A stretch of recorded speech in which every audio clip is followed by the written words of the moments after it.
Despite Han Li's steadfast demeanor, he was quite taken aback to hear this, and he chuckled. "You want to accept me as your master? Is that supposed to be a joke? You've only just met me and know nothing about my personality. What if I were to treat you even worse than the Usra spider race? Were you the one who eradicated those Usra spider race spies outside, Senior?" the elderly man asked. "I didn't take care of them in person, but I was involved," Han Li replied in an ambiguous manner. "In that case, you must be aware of the current situation our race is facing, right, Senior?" the elderly man asked in a grim manner. "I do. However, there are countless similar cases across all of the realms out there. That's not a reason for me to intervene. I don't see any benefit in accepting you, so why would I do that when I could risk offending other powerful beings of the same caliber as myself?" Han Li asked. "You've already taken care of those spies and come to visit us in person, so there must be something that we can do for you. As long as you agree to accept us, we'll be willing to do anything for you. Us space fish beings are rather adept in control over spatial power.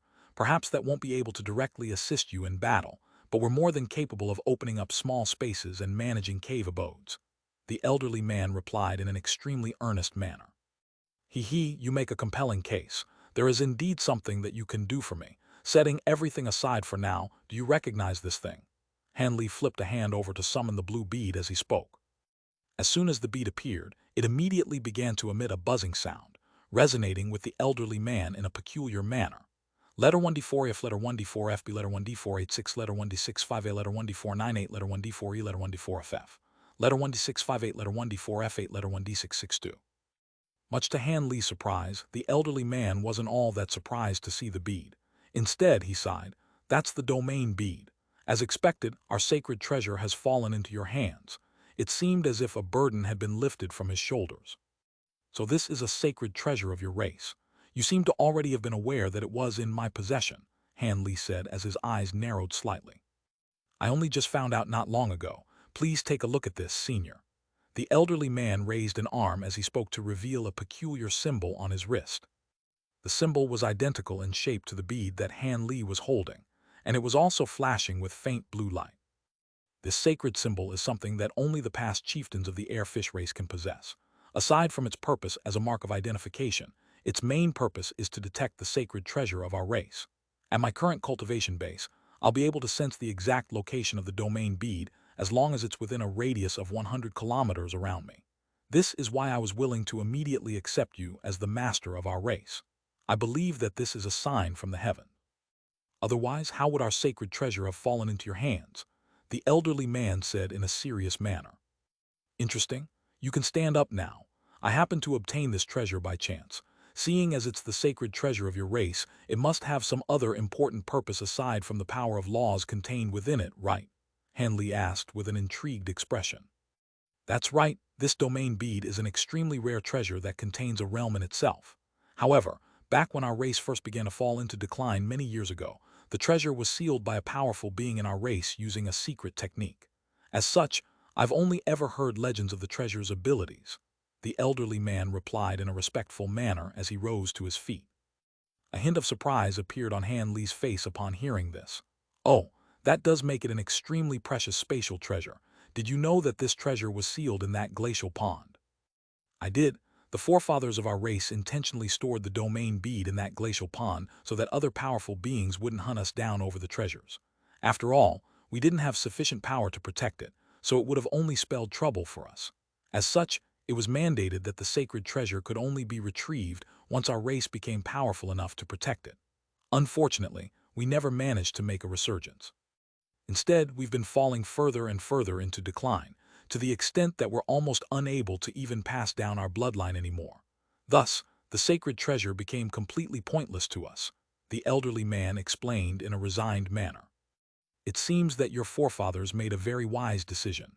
Otherwise, the Usra spider race would have taken the treasure from you long ago. Speaking of which, I saw them retrieve another rock that was also imbued with the law of space in that glacial pond. What was that thing?" Han Li asked. "That is another sacred treasure of our race known as the engraved spirit stone. It serves no other purpose than to help powerful beings master the power of space." "I see." Han Li looked down at the bead in his hand with a contemplative expression. The elderly man gritted his teeth with a hesitant expression before continuing. "Senior, If you're willing to accept our race, then we'd be willing to offer our blood essence to erase the mark left on the domain bead by our forefathers so that you can refine it for yourself.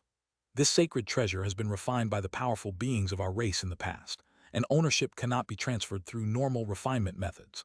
I also know a cultivation art that will allow you to easily control this treasure. Of course, the prerequisite for all of this is that you have to be quite powerful even among Grand Ascension stage beings. Otherwise, it'll be very difficult for you to repress the backlash from this bead. As for the Usra spider race, they can't leave this realm easily due to some special reasons, so you don't have to worry about offending them. I'm indeed very interested in this treasure, but I'm afraid it'll be very difficult for me to take all of you with me as I entered this realm through a special method. Unless I make all of you my spirit beasts and store you in my spirit beast bracelet, I won't be able to take you with me when I depart from this realm. As for those Usra spiders, they pose no threat to me, so even if they do come after me, I'll be capable of opposing them, Han Li said. If that's your only concern, then there's a very simple solution. After you refine the domain bead, we'll be able to enter the realm within the bead and leave this realm with you, the elderly man replied in an ecstatic manner. That's a viable option, but can the realm within the domain bead really contain all of you? And how long will it take for me to refine the treasure? I only have a few more days left in this realm, Han Li said. Rest assured, Senior, the area of the realm within the domain bead definitely ranks among the top treasures of its kind. As for the time it'll require to refine the bead, with the assistance of our entire race, it'll only take around 2 to 3 days for you to successfully refine it, the elderly man immediately replied. Han Li contemplated the situation for a moment before nodding in response. Oh, I didn't think that the realm inside the treasure would be so vast. I can afford to wait 2 or 3 days. In that case, it's decided. As long as I can refine this domain bead, I'll protect your space fish race for as long as I live. It wasn't a difficult task for him to integrate such a weak branch of beings into the human race.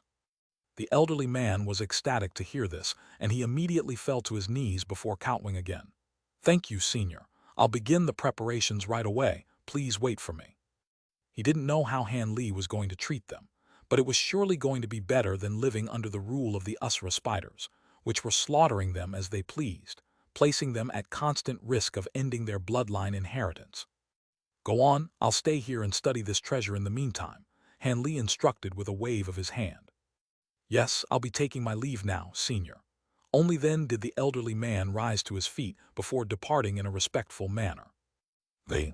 Several hours later, a shimmering silver formation was slowly taking shape on a plot of empty land situated between around a dozen triangular buildings. Countless space fish beings were busy constructing the formation, while another group of space fish beings were walking onto a tall platform that had just been constructed on the edge of the formation. They then slit their wrists using sharp blades, allowing their blood to flow into a giant azure cauldron that was around half as tall as a grown man. Close to half of the cauldron had already been filled, and a translucent blue bead that was flashing with faint spiritual light was floating at the center of the pool of blood. At this moment, Han Li was hovering in the air above the giant formation, appraising the unfolding scene with his arms crossed. The space fish beings were very efficient, completing a series of very complex preparatory steps in a short time. It seemed that it wouldn't even take the full 3 days for him to refine the domain bead. He was naturally very eager to truly attain such a powerful spatial treasure, and he really wanted to know what the realm inside the treasure was like. On the blood sky continent of the spirit realm, a resounding boom suddenly rang out from a certain ancient altar that was embedded into the ground, following which a burst of energy fluctuations was released, forcibly scattering all of the earth around the altar. Immediately thereafter, a 5-colored light formation appeared in midair, and a translucent figure emerged. I've finally completed my descent. As expected, the spiritual chi is far less abundant here than in the true immortal realm, the figure sighed to himself as he inspected his surroundings. Chapter 2305, Collective Vow. The figure suddenly swept a sleeve through the air, and the entire formation disintegrated into countless golden and silver runes, revealing the figure to be a black-robed young man with his hands clasped behind his back. The young man had particularly pale skin that had an almost sickly appearance in contrast with his black robes. After taking a glance at the black space around him, he seemed to have immediately realized what environment he was in, and his brows furrowed slightly as he pointed a finger upward. Round a dozen silver runes instantly shot forth before vanishing into the surrounding space, and in the next instant, a burst of loud rumbling rang out all around him. All of the surrounding earth was rapidly peeled back, as if it had sprung to life, forming an extremely long canyon that led all the way to the surface of the ground. The young man cast his gaze upward, and a pleased look appeared on his face at the sight of faint white light shining down from above. A burst of light swept up from beneath his feet, carrying his body directly up toward the top of the canyon. Letter 1D4BB, letter 1D633, letter 1D626, letter 1D626, letter 1D638, letter 212F, letter 1D624, letter 1D45C, letter 1D62E. Moments later, the young man emerged from the canyon amid a flash of silver light, and only after rising to an altitude of over 10,000 feet above the ground did he finally draw to a halt. He quickly inspected his surroundings to discover a barren black landscape that was devoid of all signs of life aside from some short patches of wild weeds. It was as if this were a realm of death. He didn't seem surprised by this in the slightest, and after a brief moment of contemplation, he made a hand seal, upon which specks of spiritual light emerged up above to form a menacing beast that was over 1,000 feet in length. The beast had the head of a lion and the body of a killin. Its upper body was covered in scorching crimson flames, but its lower body was shimmering with silver light, and it was impossible to identify what type of beast this was. In the next instant, the young man's face suddenly paled even further, and the giant beast he had just summoned disintegrated amid a dull thump, only able to maintain a blurry projection form. HMPH, to think that my magic power has been restricted to such a degree. As expected, being sent down into a lower realm really isn't a good thing. It's no wonder that I was chosen, the young man murmured to himself. Then again, this is a good thing. It means that those geezers won't be able to interfere with my actions. That treasure of mine is still yet to be completely refined. I'll be able to arrange another blood sacrifice now. The blood essence of the vast majority of living beings in lower realms is quite impure, but if I can gather enough of them, then the quantity will make up for the lack of quality. As for that traitor, there's no need to track him down right away. Those geezers won't be happy with me for delaying the completion of my mission, but it's not like they can do anything, the young man chuckled in a bone-chilling voice. Immediately thereafter, he flipped a hand over to produce a shimmering golden cylinder, within which was a cluster of vibrant red bamboo slips. The surfaces of these bamboo slips were etched with beautiful silver patterns, and there were lights of all types of different colors revolving all around them, indicating that they were no ordinary treasures. The young man tossed the cylinder high up into the air before chanting something, and it quickly transformed into a ball of golden light, following which a giant 8 trigrams projection emerged. The young man ceased in his chanting before pointing a finger upward, then uttered the word, "Rise." A streak of green light immediately shot out of the 8 trigrams projection before speeding toward a certain direction. Looks like that direction is where the greatest number of living beings are situated. Let me start there. The young man mused to himself with a sinister expression before flying away as a streak of golden light, followed closely by the beast projection he had just summoned. So this is the true form of the domain bead, Han Li said as he appraised the bead in his hand with a surprised expression.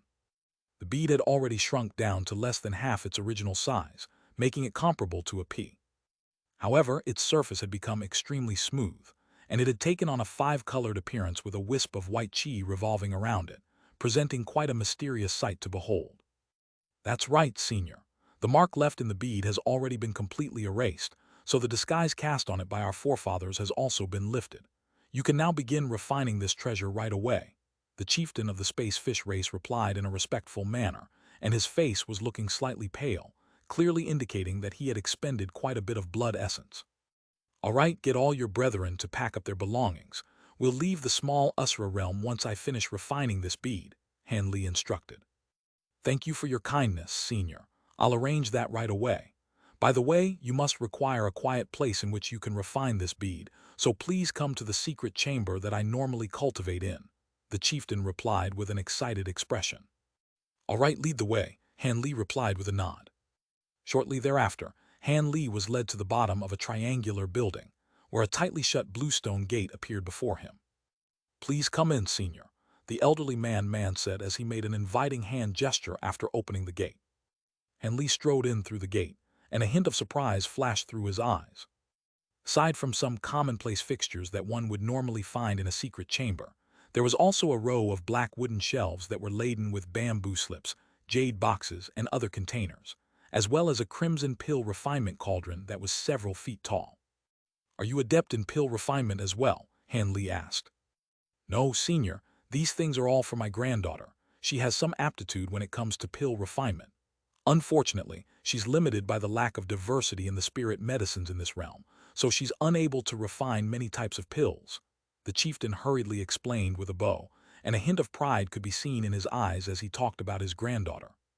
If she really does have some aptitude in pill refinement, I can nurture that talent once we get back to my realm," Han Li said with a faint smile. That would be immensely fortunate for her. The chieftain was naturally ecstatic to hear this. "All right, you can go now. Everything will have to wait until we leave this realm, so I'm going to begin refining this domain bead now," Han Li instructed. The chieftain hurriedly did as he was told, departing from the secret chamber after extending a respectful bow. Han Li swept a sleeve toward the gate, and it swung shut on its own amid a flash of light. At the same time, countless runes appeared on its surface, instantly forming a restriction. Only then did Han Li take a seat on a futon in the secret chamber, then flipped a hand over to produce a yellow jade slip. This was a refinement technique recorded by the space fish race, and it had been given to him by the chieftain not long ago. He pressed the jade slip to his forehead before injecting a wisp spiritual sense into it, and his expression changed slightly. Sure enough, this refinement method was different from all of the ones he had learned in the past, indicating that it had most likely been created specifically for this domain bead. With his current level of power, he was able to master the secret technique after only reading through it a few times. Thus, he stowed the jade slip away before flipping a hand over to summon the domain bead. A burst of invisible power surged forth, suspending the bead in midair. Immediately thereafter, Han Li took a deep breath before opening his mouth to expel several balls of spiritual qi onto the bead, then made a hand seal to summon his provenance true devil projection amid a flash of golden light. At the same time, black light flashed from his glabella, and his law-destruction eye also slowly opened. Countless spiritual sense threads immediately came surging out of the demonic eyes, and the entire secret chamber was filled with all types of energy fluctuations.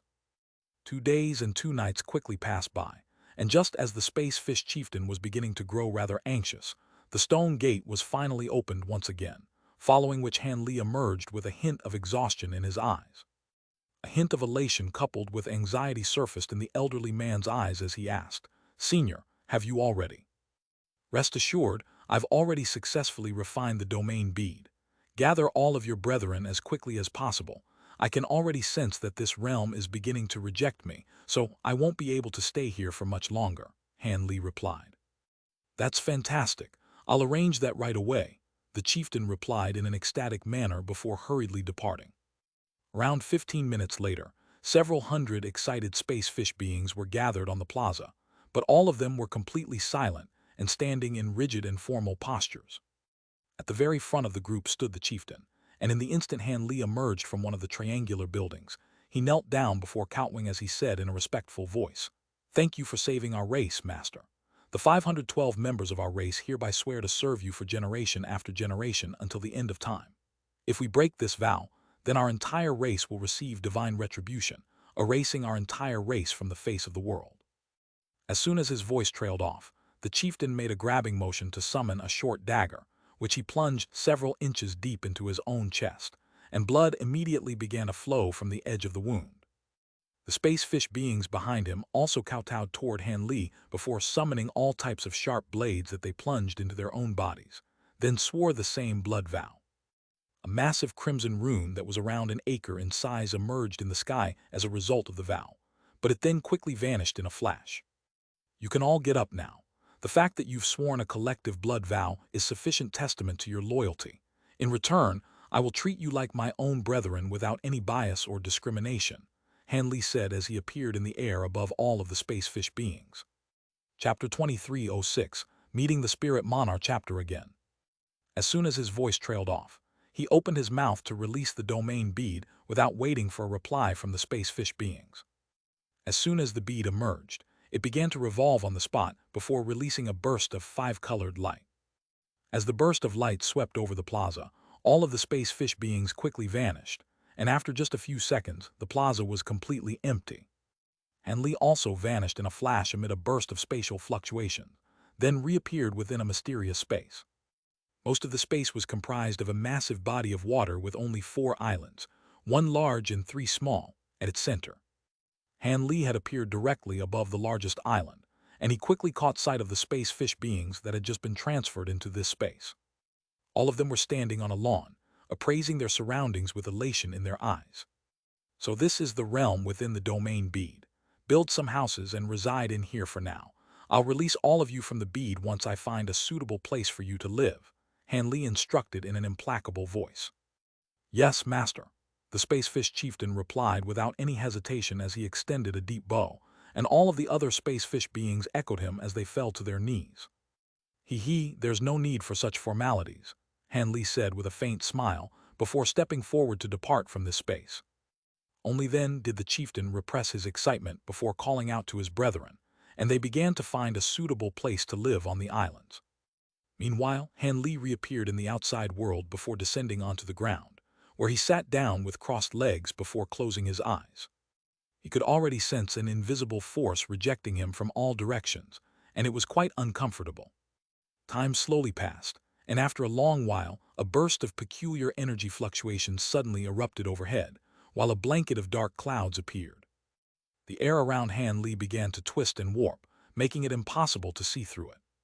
All of a sudden, Han Li opened his eyes and flipped a hand over to produce a certain item, which then instantly exploded. A thick bolt of silver lightning came crashing down from above, and Han Li vanished on the spot in a flash amid the lightning.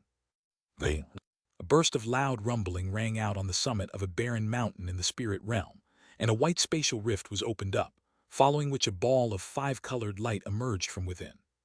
The ball of light then transformed into a giant light formation that was over 100 feet in size. In the next instant, a burst of spatial fluctuations surged forth amid flashes of countless arcs of lightning, and Han Li stumbled out of the formation. He took a moment to steady himself, and the spatial rift and formation below it both disappeared amid a dull thump. Everything returned to normal, and aside from the sudden emergence of Han Li, it was as if nothing had changed. Han Li quickly inspected his surroundings before pointing a finger toward his own glabella. A burst of enormous spiritual sense was instantly released, surging in all directions around him. Looks like I'm not too far away from the predetermined coordinates. This has been quite a successful trip, Han Li mused to himself as he removed his finger from his own glabella. However, instead of immediately departing, he sat down onto the clean rock and began to meditate there, while a treasure was flashing incessantly up one of his sleeves.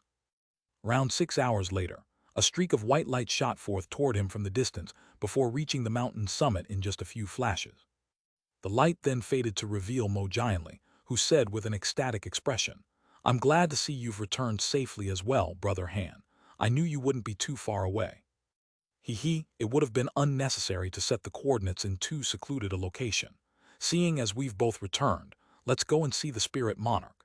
It wouldn't be a very good situation if he doesn't have enough Sanking lightning talismans and all of them get taken by Zhu Ran and Hai Lin, Han Li replied in an unhurried manner. Mojianli's expression changed slightly upon hearing this, and he replied, "That's true. Let's head to Concealed Spirit Mountain right away." Han Li nodded before making a hand seal, rising up into the air as a streak of azure light before flying toward a certain direction, followed closely by Mojianli. The two of them quickly vanished into the distance, and shortly thereafter, they arrived near Concealed Spirit Mountain before immediately heading toward the mountain summit. A dull thump rang out up ahead, as restrictions of different colors emerged to stop them. Han Li's brows furrowed slightly upon seeing this, yet just as he was about to destroy these restrictions by force, a male voice suddenly rang out. "Greetings, seniors. The spirit monarch has instructed us to lead you to him." As soon as the voice trailed off, the bald holy spirit by the name of Ling Yin appeared, and he extended a respectful bow toward Han Li's duo. Han Li's eyes narrowed slightly and he instructed, "Lead the way." "Please follow me, senior." Ling Yin extended another slight bow before doing as he was told. All of the restrictions up ahead automatically parted for him, and Han Li's duo trailed along behind him. A short while later, they were taken to the hall where they had first met the spirit monarch, and upon their entry, they immediately caught sight of two familiar figures. Zhu Ran and Hai Lin were seated on one side of the hall, discussing something in a quiet voice. However, their voices drew to an abrupt halt as soon as Han Li and Mo Jianli entered the hall, and they both turned their attention toward Han Li's duo. Mo Jianli's pupils contracted slightly upon seeing this, but he feigned nonchalance as he chuckled. I had thought that we had already arrived quite early, but it seems we're still a little late. How long have you two been here for? Have you already completed your trade with Brother Spirit? Zhu Ran cast a reflexive wary glance toward Han Li, then forced a smile on his own face as he explained. The two of us have only just arrived as well, and we still haven't even met Brother Spirit yet. Mo Jianli heaved an internal sigh of relief upon hearing this. I see, so we're not too late then. Where is Brother Spirit and when is he coming out to meet us? He should be here soon. I was just informed that Brother Spirit has been in seclusion these past few days, so it'll take him some time to get here, Zhu Ran replied. I see, Mo Jianli replied with a smile before taking a seat on the other side of the hall with Han Li. Han Li had remained silent thus far, but he could naturally see the wariness that Zhu Ran and Hai Lin harbored toward him. It seemed that the battle in the small Asura realm had left quite a lasting impression upon them. By the way, did you manage to find that Chi Kizzy? Han Li suddenly asked. We did, but that creature was extremely cunning, and it only clashed with us once before abandoning its lair. Unfortunately, we couldn't stay in the small Asura realm for too long. Otherwise, we would have definitely hunted it down, Zhu Ran replied in a disappointed manner. That's quite a pity, Han Li replied, and it was unclear whether he actually believed this story. Just as Zhu Ran was also about to ask him something, an elated voice suddenly rang out from outside the hall. Haha, you finally returned, fellow Taoists. I've been waiting for quite some time. An elderly white-robed figure then appeared outside the hall before making his way into the room. Hai Lin was ecstatic to see the elderly man, and he immediately stood up as he said, Brother Spirit Monarch, we've already obtained the Asura spider cores you requested. Is that so? Would I be able to examine them? The Spirit Monarch hurriedly asked as a hint of elation flashed through his eyes. Of course. Hai Lin flicked a wrist to send a green storage bracelet flying through the air without any hesitation. The Spirit Monarch caught the bracelet before sweeping his spiritual sense into it, upon which a pleased look appeared on his face. These are indeed mature Asura spider cores, and the power of time within them should be enough for me to refine a thread of time. In that case, a rather anxious look appeared on Hai Lin's face. Haha, rest assured, fellow Taoist Hai. The Spirit Monarch chuckled before stowing the storage bracelet away, then swept a sleeve toward Hai Lin to release a jade box that had several talismans plastered to it. Hai Lin was ecstatic as he opened his mouth to release a burst of black light, which swept up the jade box before dragging it toward him. Meanwhile, Zhu Ran had his gaze fixed firmly on Mo Jianli, and Han Li with a nervous look in his eyes. Chapter 2307, Origin Soul Lamp. Mo Jianli's expression changed slightly as he turned to appraise the jade box with an intent gaze, while Han Li looked on in an indifferent manner. Zhu Ran heaved an internal sigh of relief upon seeing this. At this point, Hai Lin had already drawn the jade box into his own grasp. The talismans and lid on the box were removed, and a loud thunderclap rang out as a jade badge that was around half a foot in length flew out from within. The jade badge had arcs of lightning flashing all over its surface, and countless golden runes inscribed upon it. So this is a Sanking lightning talisman, Hai Lin murmured to himself with an ecstatic expression. Brother Spirit, I also have 3 Asura spider cores here. Would you like to take a look? On this occasion, it was Mo Jianli who had spoken. Zhu Ran's expression darkened slightly upon hearing this, yet just as he was about to say something, the Spirit Monarch chuckled. Rest assured, fellow Taoists, I don't have many of these talismans, but there are definitely enough to trade for all of the cores in your possession. That's good to hear, Mo Jianli said, but he still tossed a green wooden box toward the Spirit Monarch. Zhu Ran gave a cold harumph as he produced a storage bracelet and also tossed it toward the Spirit Monarch. Only Han Li continued to sit still on the spot, as if he really weren't worried that there wouldn't be enough Sanking lightning talismans for everyone. The Spirit Monarch took a meaningful glance at Han Li before sweeping a sleeve through the air to catch the cores being offered to him by Zhu Ran and Mo Jianli. After a brief inspection, he tossed a jade box toward each of them as well. Mo Jianli and Zhu Ran's eyes lit up in unison as they caught the boxes, then removed the talismans and lids with excitement on their faces.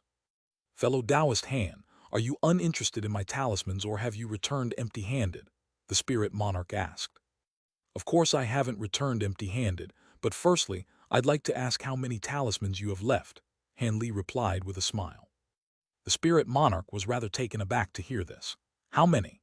Could it be that you've obtained a lot of Usra spider cores? Letter 1D68F, letter 1D563, letter 1D556, letter 1D680, letter 1D6A0, letter 1D6AT, letter 1D554, letter 1D428, letter 1D55E." Han Li offered no explanation, and merely awaited the answer to his question with a smile on his face. Zhu Ran and the others were rather befuddled to see this. Each of them had only received 3 cores from the Usra spiders, so why did it sound like Han Li had more? The spirit monarch was silent for a long while before finally replying, "Truth be told, the Sanking Lightning talismans are the most precious treasures of our spirit race, so even I don't have many in my possession. Right now, I only have 2 left. If you really have that many Usra spider cores, then you can take both of them." "All right, then I'll do just that," Han Li replied without any hesitation. Immediately thereafter, he flipped a hand over to produce a jade box and a small translucent sword amid a flash of spiritual light. With a flick of his wrist, he sent the 2 items flying toward the spirit monarch as 2 balls of white light. The spirit monarch caught the 2 items in his grasp, and instead of opening the box right away, he cast a curious gaze toward the small sword. Moments later, a hint of enlightenment appeared in his eyes. This flying sword is something that I obtained from a powerful enemy in the small Usra realm, and it's constructed from a few Usra spider cores. There were 5 of those swords in total, but 4 of them were destroyed during our battle, and this is the only one left," Han Li explained in an unhurried manner. Zhu Ran and the others were also enlightened upon hearing this. This flying sword was none other than one of the 5 being wielded by the brocade-robed man. 4 of them had been destroyed in battle, but the final one had fallen into the sand and was taken by Han Li in secret after the battle. The brocade-robed man seemed to have forged a very strong alliance with the Usra spiders prior to being betrayed, so it wasn't all that far-fetched to think that he could obtain so many cores to refine those flying swords. It was quite a brilliant piece of innovation to directly use cores to refine flying swords. As for the jade box accompanying the sword, that naturally contained the other 3 Usra spider cores. After examining the cores to ensure that there was nothing amiss, the spirit monarch gave the other 2 talismans to Han Li without any hesitation. For him, the more threads of time he could refine, the better. Thus, all sides were very happy in the wake of the trades. After that, Han Li and the others didn't linger any longer on concealed Spirit Mountain, and they quickly stood up to bid the spirit monarch farewell. The spirit monarch didn't try to keep them either, so all of them quickly departed. As soon as Han Li and Mo Jianli left, they headed straight toward the place where Silvermoon was waiting for them, along with the Ink Spirit Holy Ark. Half a day later, the 2 of them descended into a concealed valley, where they were greeted by the ecstatic Silvermoon, Zhu Gyur, and Patriarch Huashi. Shortly thereafter, a burst of buzzing rang out from within the valley, and the Ink Spirit Holy Ark emerged before flying toward human territory. Han Li was seated at the center of a secret chamber on the bottom floor of the Ark, and there were several items hovering around him, consisting of an antiquated lamp, 2 jade badges that with countless arcs of lightning flashing all over them, a 5-colored bead, and a small white vial. These were all treasures that he had obtained during this trip. After examining these items for a short while, he suddenly raised an eyebrow before pointing a finger toward the jade badge. Countless golden runes immediately appeared on the surface of the badge, and a bolt of lightning shot forth from it before striking the tip of his finger. Han Li was struck by a numb sensation, and he lost all feeling in that entire hand, while his skin turned slightly charred black. Han Li's heart jolted slightly upon seeing this, and he immediately injected his enormous magic power into his hand. Only then did his numb hand regain its feeling and its former complexion. As expected of a legendary immortal talisman, I hope it really will be useful against heavenly tribulations, Han Li murmured to himself with a pleased look on his face. After that, he flipped a hand over to produce 2 jade boxes, which he stored the pair of jade badges into. The 2 boxes were then stowed away in a flash before he waved a hand toward the antiquated lamp. The treasure was immediately drawn into his grasp, and he began to carefully inspect it. The lamp was capable of summoning a peacock similar to the Mulan sacred beast, so it was definitely no ordinary treasure. Thinking back to how the brocade-robed man's true form was also a peacock, one had to ponder what his relationship with the peacock manifested using the treasure was. Aside from the spirit patterns all over the surface of the lamp, the materials used to refine it were extremely rare, and even Han Li wasn't able to identify all of them. However, the materials that he was able to identify were all very precious. After a moment's contemplation, he seemed to have made a decision.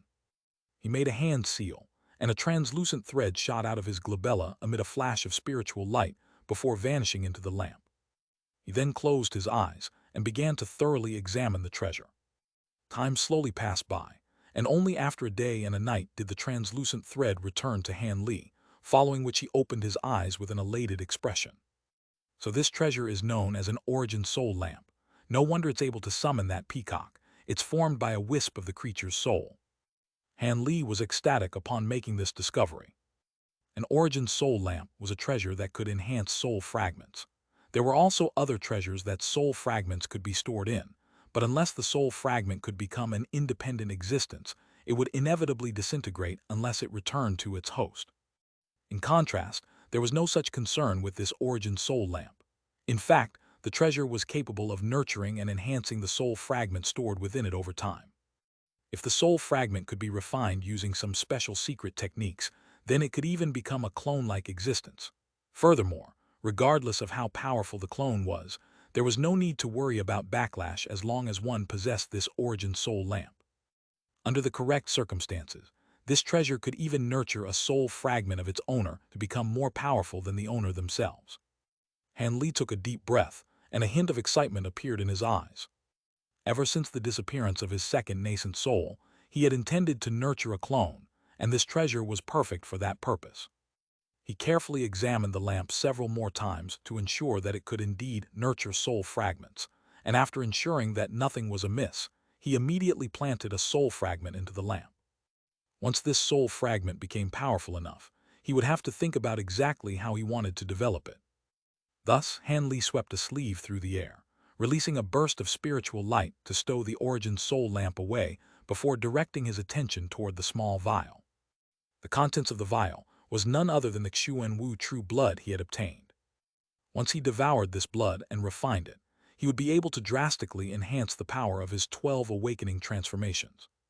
Ironically, he had thought that there was no way that anyone would be able to collect all 12 types of true blood and master all 12 transformations, yet he had already collected half of that, consisting of the true dragon, heavenly phoenix, cunning, five-colored peacock, and giant mountain ape. If he could master the Xuanwu transformation as well, then he would be over the halfway mark. If he could attain all 12 transformations, then the true spirit forms that he could transform into would undoubtedly become unfathomably powerful. After all, with each new transformation that was attained, the overall power of the 12 awakening transformations would be enhanced to an incredible degree. With that in mind, Han Li grabbed the small vial before removing the lid and devouring its contents. Chapter 2308, Law Insights. Several days later, Han Li reopened his eyes, and at this point, he had already refined the Xuanwu true blood. He immediately made a hand seal, transforming into a giant black turtle amid a flash of radiant light. The turtle was around 50 to 60 feet tall and took up virtually the entire secret chamber. There were countless runes surging over its black shell, forming a light barrier that presented quite a mystical sight to behold. In terms of overall ability, this Xuanwu form couldn't even begin to compare with his other transformations, but it definitely possessed the best defensive prowess. This was a conclusion Han Li quickly arrived at after briefly inspecting the Xuanwu form, and it came as no surprise to him. After all, Xuanwu had always been renowned for its durability among all true spirit beings. The giant turtle disappeared amid another flash of light, and Han Li reverted back to his human form. After taking a moment to settle the unrest and the energy within his body brought on by the transformation, he swept a sleeve through the air, and the bead that had been forced into a corner of the secret chamber came flying back toward him. This was none other than the domain bead, and Han Li inspected it briefly before making a hand seal, upon which he abruptly vanished from inside the secret chamber. In the next instant, Han Li re-emerged within the domain bead, hovering directly above the same giant island. He looked down but failed to see anyone, so he released his spiritual sense to quickly sweep over the entire island, upon which his brows furrowed slightly. There wasn't a single space fish being on the island. Han Li then laid a finger onto his own glabella, and the spiritual sense that he was releasing was instantly enhanced by severalfold. His enormous spiritual sense immediately expanded to encompass all of the other islands as well, and as a result, he finally discovered something. He immediately flew toward a certain direction as a streak of azure light, and moments later, he appeared above one of the small islands amid a burst of spatial fluctuations. He cast his gaze downward, and a faint smile appeared on his face. The barren island was now riddled with a series of brand new triangular buildings of different heights, and there were many space fish beings making their way in and out of these buildings. As soon as Han Li appeared, some of the most powerful space fish beings immediately noticed him, and they hurriedly fell to their knees with awe and veneration in their eyes. As a result, everyone else noticed him as well, and they quickly fell to their knees as well. Moments later, all of the space fish beings were gathered beneath Han Li, standing with their hands hanging respectfully by their sides. "Master, you finally visited us again," the chieftain said as he rose up into the air with an elated expression. "Am I not welcome here?" Han Li asked with an amused smile. "Of course you are, Master. All of us are ecstatic and greatly honored by your visit," the chieftain hurriedly replied with a fawning smile. "Haha, it's all right, I was just joking. There's a bigger island over there and 2 other islands as well. Why have you all gathered on this island alone?" Han Li asked with a curious expression. "The domain bead has already been refined by you, so it belongs to you, and we are already extremely fortunate to have been allowed to stay in here. If we alter this realm too much and somehow cause something to go wrong, we would be committing a major transgression," the chieftain replied. "There's no need to be too concerned. If this realm were that easy to damage, then the domain bead wouldn't be considered to be such an exceptional treasure. Aside from the biggest island, you can roam the other smaller islands freely," Han Li said. The chieftain immediately offered his gratitude in an elated manner. "Thank you for your kindness, Master. We have some skills when it comes to planting spirit medicines. How about we organize a few medicine fields for you in here?" "Medicine fields? Sure, go ahead and organize one first. By the way, you said you had a granddaughter who's quite adept in pill refinement. Can I meet her?" Han Li asked. "Lan Yao, come and meet our master," the chieftain immediately called out upon hearing this. An elegant female space fish being down below faltered slightly upon hearing this before immediately rising up into the air, then extended a respectful curtsy toward Han Li. "Lan Yao pays her respects to her master. I heard from your grandfather that you have some aptitude in pill refinement. Is that true?" Han Li asked as he appraised the young woman. "Grandfather is being far too liberal with his praise. Pill refinement is just a hobby of mine.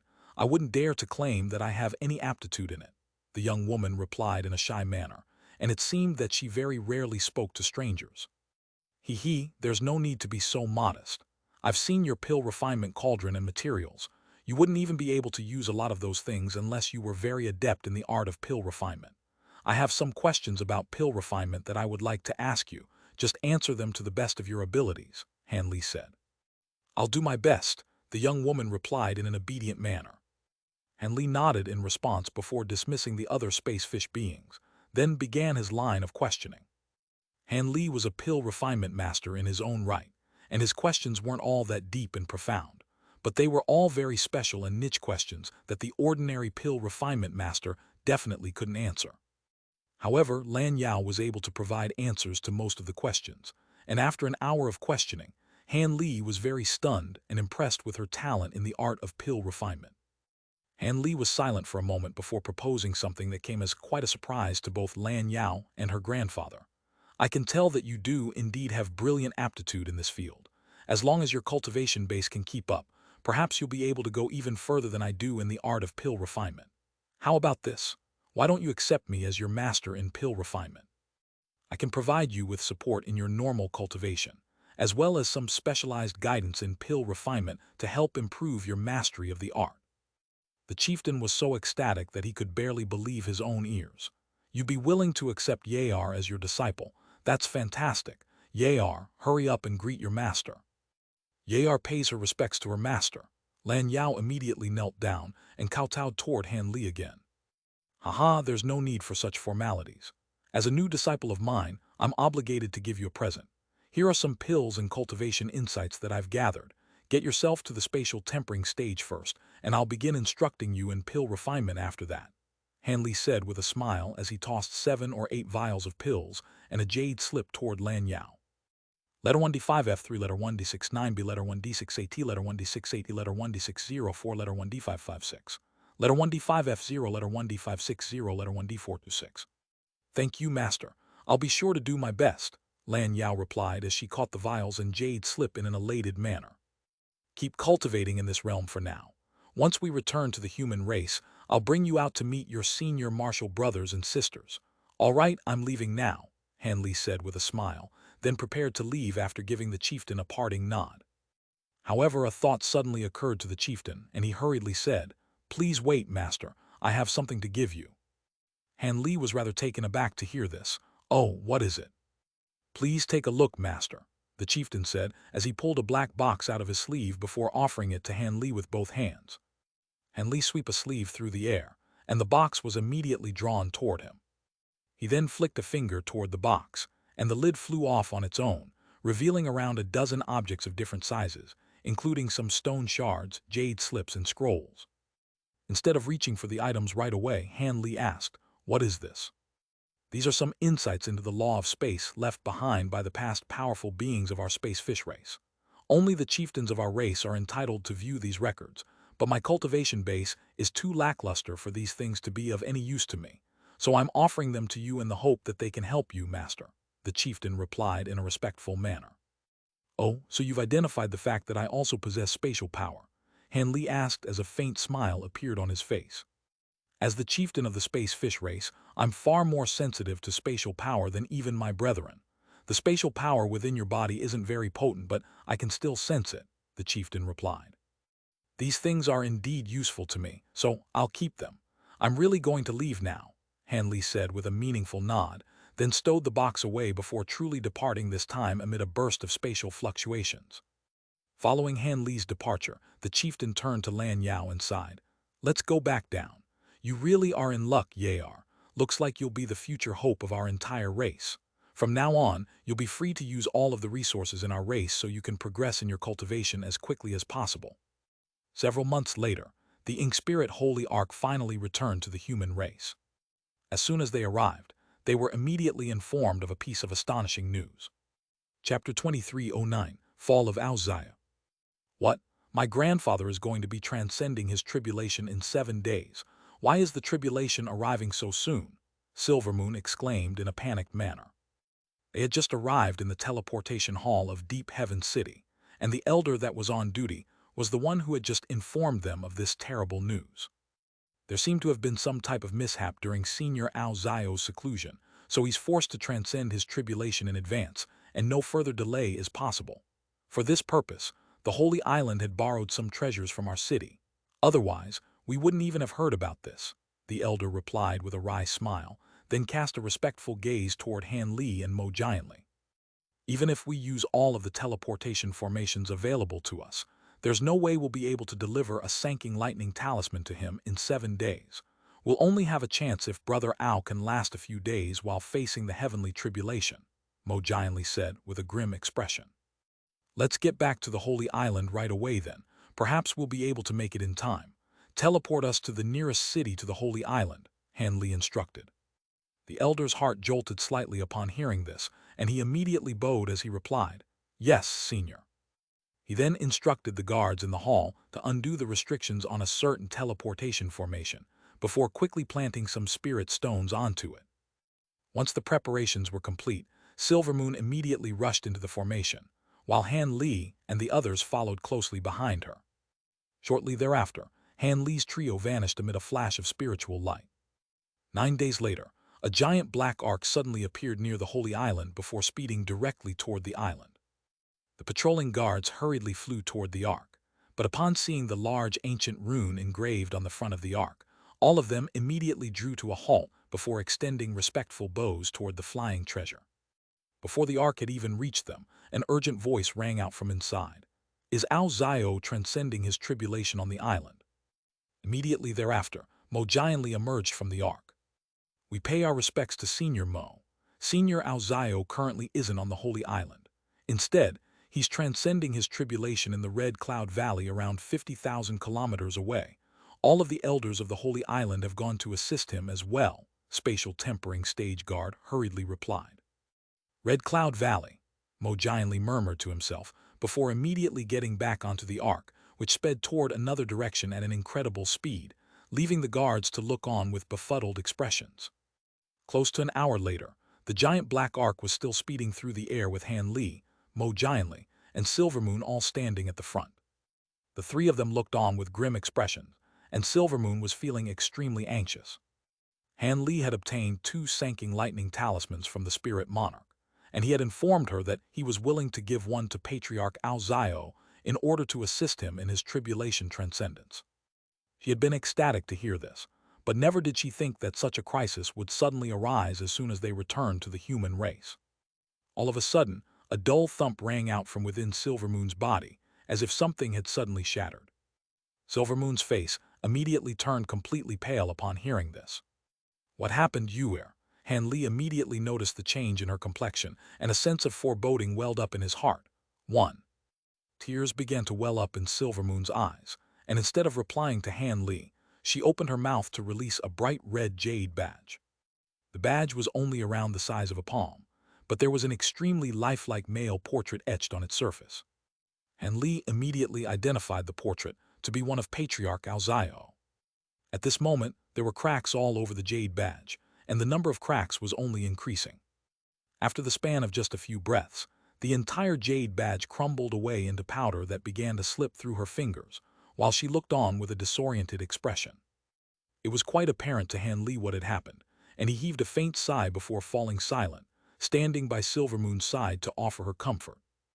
Mo Jianli also fell silent as he looked up into the sky in a forlorn manner.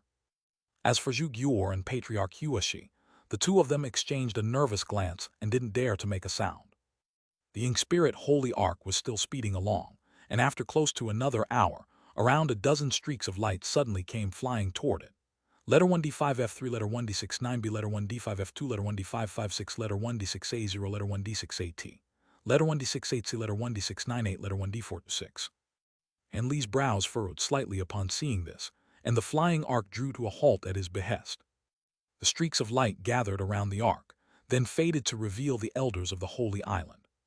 The elders were elated to see Han Li and Mo Jianli, but their expressions immediately transitioned into one of grief as they extended respectful bows toward the ark. We pay our respects to Senior Han and Senior Mo. Did Aozio fail to transcend his tribulation? Mo Jianli asked with a dark expression.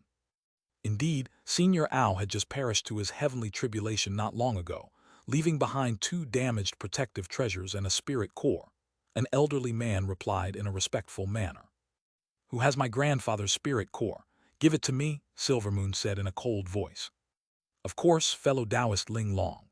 According to Senior Ao's final wishes, his core should go to you anyway, the elderly man replied, then flipped a hand over to produce a yellow wooden box before flying onto the ark and offering the box to Silvermoon with both hands. Silvermoon was trembling slightly, but she still gritted her teeth and opened the wooden box to reveal a fist-sized white core that was giving off a familiar aura. Beside the core sat half of a white sword and a small yellow bell that was missing a significant chunk. Silvermoon gently stroked the core as she said in a calm voice, I want some peace and quiet. Please don't disrupt me during this time. After that, she turned and drifted toward the cabin of the ark. Han Li looked on at her departing figure and didn't say anything to stop her. Only after she had entered the cabin did he turn back to the Holy Island elders and instructed, you can all get on the ark as well. Tell us about Senior Ao's tribulation transcendence and don't skip any details. Yes, Senior, we'll be sure to provide as comprehensive a recount as possible, the elderly man replied without any hesitation. Han Li nodded in response, and the Holy Island elders all boarded the giant ark. Half a year later, Han Li was standing with his hands clasped behind his back under a green spirit pine tree on the summit of a small mountain on the Holy Island. He was peering into a small valley that was enshrouded in white mist in the distance, pondering something in an expressionless manner. All of a sudden, spatial fluctuations erupted behind him, and a yellow figure emerged before extending a bow toward Han Li, then stood off to the side in a respectful manner. "How is the new cave abode coming along, Yueshin?" Han Li asked without even turning his head. "I've acted according to your instructions and examined most of the territory of the two races in person. As a result, I finally managed to find a place that fits all of the requirements, and we can move there at any time," Han Yueshin replied in a respectful voice. Han Li's expression changed slightly upon hearing this, and he finally turned around. "Oh, so where is the site of this new cave abode?" "It's situated on an island in the boundless sea. The location is very secluded, but the spiritual qi there is extremely abundant, and it's naturally enshrouded under a yin-yang magnetic force field, which can be utilized to easily create a powerful protective restriction for the cave abode," Han Yueshin replied. "I see that does sound like a suitable place. Go and pack up your belongings. We'll leave the Holy Island in a few days," Han Li instructed. "Yes, Master. How is Senior Silvermoon? Has she still not come out of seclusion?" Han Yueshin asked after a brief moment of hesitation.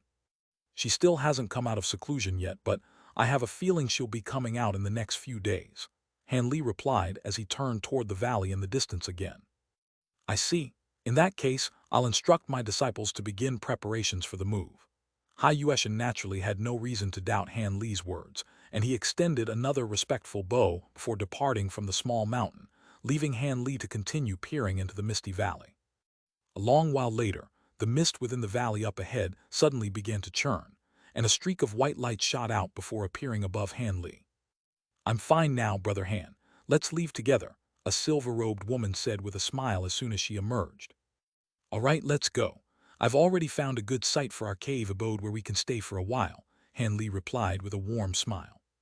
"You're saying we now have a cave abode all to ourselves? That's fantastic. I really want to see it," Silvermoon said with bright eyes. The Chinese character for moon is pronounced U Chinese letter. Hence, Yuer is an affectionate pet name for Silvermoon. Chapter 2310, Boundless Sea and Origin Integration Island. On the sea between the human and demon territories was a cluster of islands, among which was a giant island with a radius of thousands of kilometers. Thousands of low-grade cultivators were busy at work on this island, constructing a series of buildings around the tallest mountain on the island. At the same time, a series of formation treasures were being set up all over the island, sending restriction fluctuations surging through the air in all directions. In the belly of the tallest mountain, Han Li was currently placing a round black and white stone that was roughly the size of a human head into a giant formation that covered several acres in area. In the instant the stone was set down, the entire formation instantly emitted a loud buzzing sound while releasing countless golden and silver runes. Black and white light flashed from the stone, and a burst of peculiar energy fluctuations erupted forth before fading away.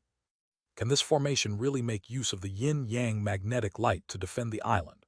Silvermoon asked as she stood behind Han Li. I set up this yin-yang attracting formation by studying an ancient formation. There are several large magnetic light earth veins under the island, and once fully activated, not only will they be able to defend the island, they can even expand the area of the formation by over tenfold," Han Li replied.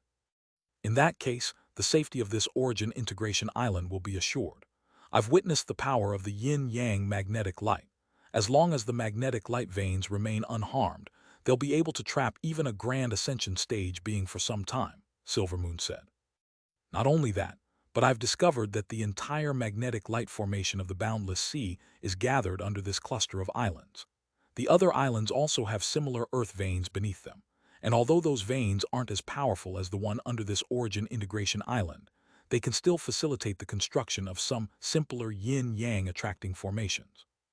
Once those formations are set up, they'll be able to resonate with the formation on this island to further increase its power and expand its range to an astonishing degree," Han Li replied in a slightly smug manner. "If we can do that, then the entire boundless sea will be an impregnable fortress for you, Brother Han," Silvermoon said. Are you a little envious? If I recall correctly, the wolf race has recently sent over another group of people. Are you really not going to meet them? If you're willing to go back, then you'll definitely become the next wolf monarch," Han Li said with a smile. "I have no intention of undertaking that duty. I'll let those geezers choose the next wolf monarch. All I want now is to progress to the grand ascension stage, so I won't be left too far behind by you," Silvermoon said with a roll of her eyes. In that case, don't go back. As for the art of indifference that you've cultivated, I've consulted many tomes and discovered that it's not as irreversible as Senior Ao Zio once proclaimed, Han Li said as a serious look suddenly appeared on his face. Silvermoon was ecstatic to hear this, but an incredulous look then appeared in her eyes.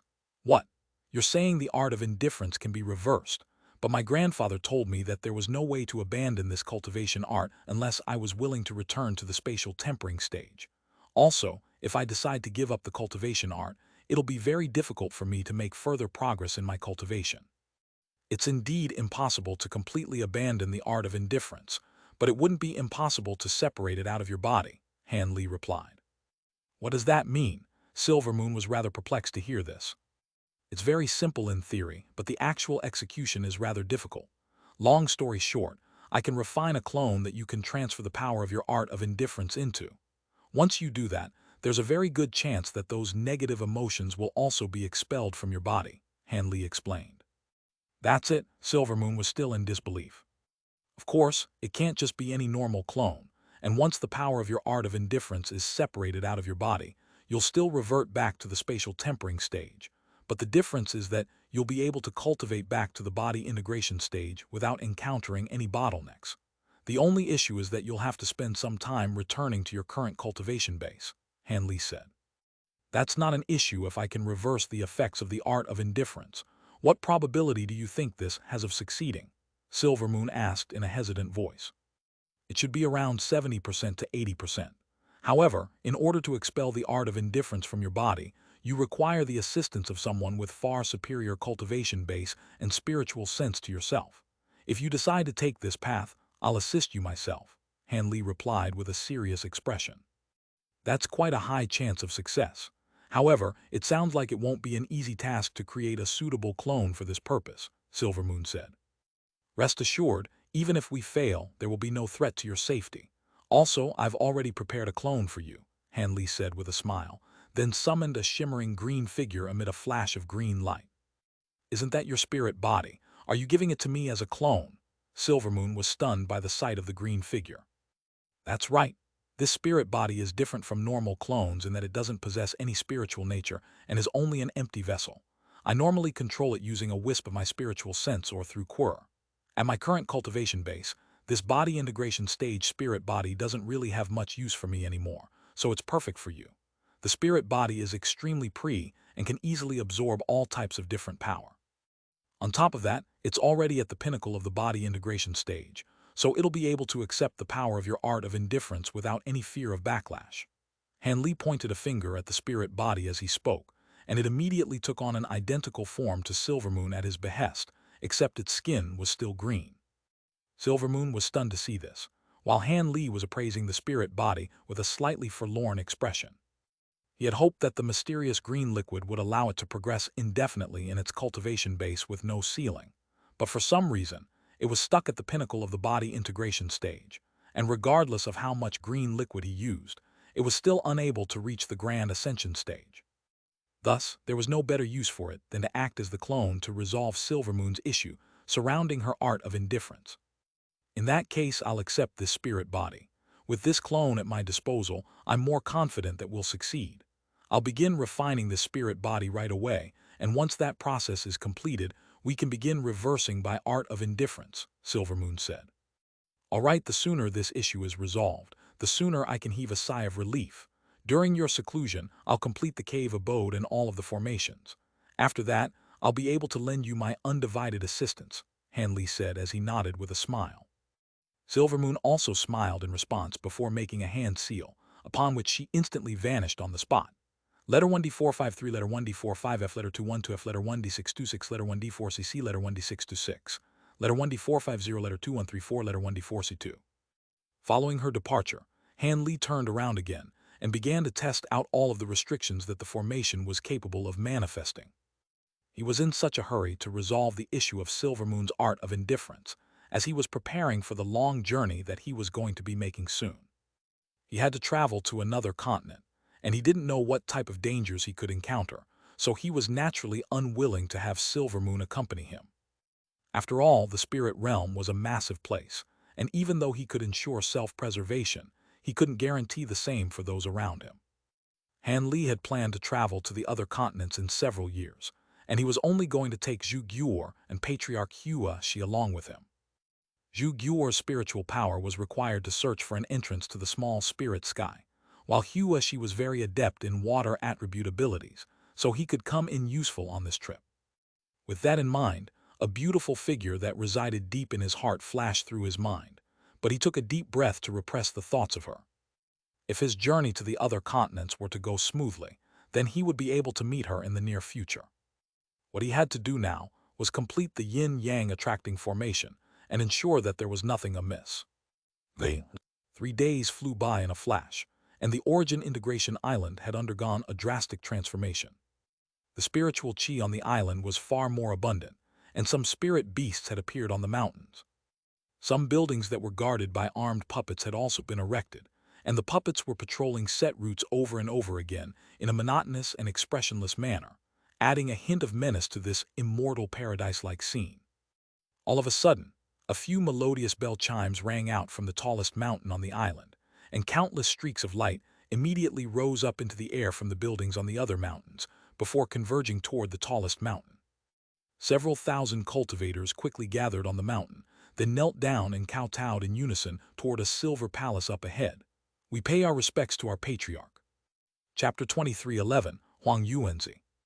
Most of these cultivators were disciples of Qi Lingzi, while the rest were new disciples that Hai Yueshan had recruited from the human and demon territories during the past 3 years. According to Han Li's plan, there would be a new batch of disciples taken in once every 10 years or so. With that arrangement in place, the number of disciples would reach the same level as that of a normal major sect in a few centuries. After a few thousand years of nurturing, there would be countless deity transformation and spatial tempering stage disciples on the island, and some of the disciples with exceptional potential could even reach the body integration stage at that point. Han Li had named the palace that he was residing in the Azure Origin Palace, and the name of this palace, as well as the Origin Integration Island, would undoubtedly be renowned across the entire Tian Yuan continent soon. Under the scrutiny of thousands of disciples, Hai Yueshan emerged from the Silver Palace with Silver Moon, Zhu Guor, and his direct disciples. You can all get up now. I'm going to be leaving the island and embarking on a long journey soon, and in my absence, Yueshan will be responsible for everything on the island, while Silver Moon will be taking care of the Azure Origin Palace. Are there any objections? Han Li asked. Not at all, Master, Hai Yueshan and all of the other disciples replied with respectful bows. Are you really not going to take me with you? My cultivation base may have dropped to the spatial tempering stage, but I still have all of my abilities and that body integration stage spirit-body clone, so I can look after myself even against the average Grand Ascension stage being, Silver Moon said. I can't let you take the risk. You've only just transferred your power into the spirit-body clone, and it'll require around 10 years of consolidation to truly complete the process. During this time, you must stay in the Azure Origin Palace, Han Li replied without any hesitation. In that case, I won't insist on this matter. Make sure to look after yourself, Silver Moon sighed. Rest assured, if everything goes smoothly, perhaps I'll be back in less than 200 years. Huashi Zhu Guor, let's set off now, Han Li said with a smile. In the next instant, spatial fluctuations erupted above the Silver Palace, and the massive ink spirit Holy Ark emerged. Han Li flew onto the front of the Ark in a flash. While Zhu Guor and Hua, she gave affirmative replies in a respectful manner, before also flying onto the Ark. Moments later, all of the cultivators on the mountain knelt down again as a gesture of farewell to Han Li. After just a few flashes, the giant Ark completely vanished into the distance. On a lush green grassland, tens of thousands of cow-horse hybrid beasts were galloping along as if their lives depended on it. Most of them were normal wild beasts that hadn't even attained any intelligence, and only a very small proportion of them were low-grade demon beasts. Those demon beasts were flying through the air with the wings on their backs, or rushing along with gusts of demonic wind around their bodies. All of a sudden, a sharp howl rang out from behind the stampede of beasts, following which 3 mountainous heads emerged above them amid a flash of crimson light in the sky. The 3 heads were covered in glossy green scales, while their eyes were a deep shade of yellow with long and thin pupils. These were 3 giant python heads, and as soon as they appeared, they opened their sharp-fanged mouths in unison to release 3 balls of light, one azure, one yellow, and one red. The balls of light descended from above to encompass the entire grassland, and all of the galloping beasts down below were immediately dragged up into the air, before flying toward the cavernous mouths of the 3 python heads like moths to a flame. After the span of just a few breaths, all of the beasts were completely devoured by the 3 heads. The middle head burped with a satisfied expression, then suddenly began to blur as if it were about to depart by fading out of existence. However, right at this moment, a cold look appeared in the eyes of one of the side heads, and it let loose a menacing hiss before speaking in a rumbling voice. "Who is it that has come to bless this small grassland of mine with their presence?" The other 2 python heads were quite alarmed to hear this, and they immediately directed their attention toward the same direction with fierce looks in their eyes. An unfamiliar voice suddenly rang out in that direction. "He, there's no need to be alarmed, fellow Taoist San Quan. I trust you've been well since we last met." As soon as the voice trailed off, an extremely thin, yellow-robed man appeared amid a flash of spiritual light before appraising the 3 giant heads with a faint smile on his face. Letter 1D627, letter 1D4C7, letter 212F, letter 1D452, letter 1D4CC, letter 1D452. Letter 1D4B8, letter 2134, letter 1D4C2. The middle python head's expression eased slightly at the sight of the man, and it said in a cold voice, "Ah, so it's fellow Taoist Huang Yuanzi. No wonder you were able to disregard the restrictions I set up and enter this place so easily." "I'm afraid you're mistaken there, fellow Taoist San Quan. The restrictions you set up are truly quite powerful, and even I wouldn't be able to undo them in a short time. This is the reason why I was able to bypass the restrictions so easily." Huang Yuanzi chuckled as he flipped a hand over to summon a ball of white light, within which contained an intricately crafted miniature door that was only several inches in size. "That's the 9 illusion fortune door. Old devil Ju Huan values that treasure as much as his own life. How did it end up in your hands?" the middle python's head exclaimed. "It's very simple. I spoke to him and convinced him to lend it to me," Huang Yuanzi replied. "HMPH, do you think I'm a 3-year-old child? If a treasure of this caliber can be borrowed through words alone, then I'll twist off my own head and give it to you right away," the middle python's head said in a menacing voice. "Perhaps words alone wouldn't be enough, but what if I had thrown in an alluring deal as well?" Huang Yuanzi asked. The final python's head that hadn't spoken this entire time finally broke its silence. "What deal did you offer him?" 3 Chang Yuan pills, each of which can delay a heavenly tribulation by over 3,000 years, so 3 of them can grant him 10,000 extra years to prepare for his next tribulation. Perhaps that could be the difference between life and death," Huang Yuanzi replied. "I see. Chang Yuan pills are the sacred medicine of your Chang Yuan race. Countless outsiders have tried to secure such a pill to no avail, yet you've given old devil Ju Huan 3 at once. It's no wonder that he was willing to lend you his bonded treasure. However, why have you come here? I have no interest in those pills, so don't expect to tempt me with them," the middle python's head harumphed coldly. Instead of being enraged by the python's cold demeanor, a sly look appeared in Huang Yuanzi's eyes as he said, "Perhaps you're not interested in Chang Yuan pills, but would you be interested in the Infernal Sutra?" "The Infernal Sutra? You're in possession of that item?" "That's impossible." All 3 pythons' heads were stunned to hear this, and it seemed that this was something extremely important to them. "Of course I wouldn't possess a treasure of that caliber, but I have some leads on where half of the sutra can be found. Are you interested?" Huang Yuanzi asked. "Is that true?" the middle python's head asked as a cold light flashed through its eyes. "I wouldn't dare to lie about something like this," Huang Yuanzi replied with a serious expression. A hint of contemplation appeared in the eyes of all 3 pythons' heads upon hearing this, and after a brief hesitation, the middle head said, "All right, then tell me what you want me to do in exchange for this information. Don't tell me you came here just to have a chat." "I enjoy speaking to straightforward people like you, fellow Taoist San Quan. I came here as I want your help in hunting down a sworn enemy of mine. For this purpose, I also invited the immortal heavenly lord of the immortal cave," Huang Yuanzi replied in a cold voice. The 3 giant pythons' heads suddenly vanished, only to be replaced by a young Taoist priest with serpentine patterns all over his face, as well as vertical pupils that were identical to those of the pythons' heads. "You managed to recruit the immortal heavenly lord as well. You must have expended quite a heavy price to do so. Who exactly is this sworn enemy of yours that's making you go this far?" Do you know of Qing Yuanzi? Huang Yuanzi asked through gritted teeth. I've never heard of such a person, but your name is Huang Yuanzi, so that Qing Yuanzi must be related to you somehow, right? Is he a grand ascension stage being? Taoist San Quan speculated. You don't need to know about that. All you have to know is that we're sworn enemies, and only after we kill him can you receive the information you want.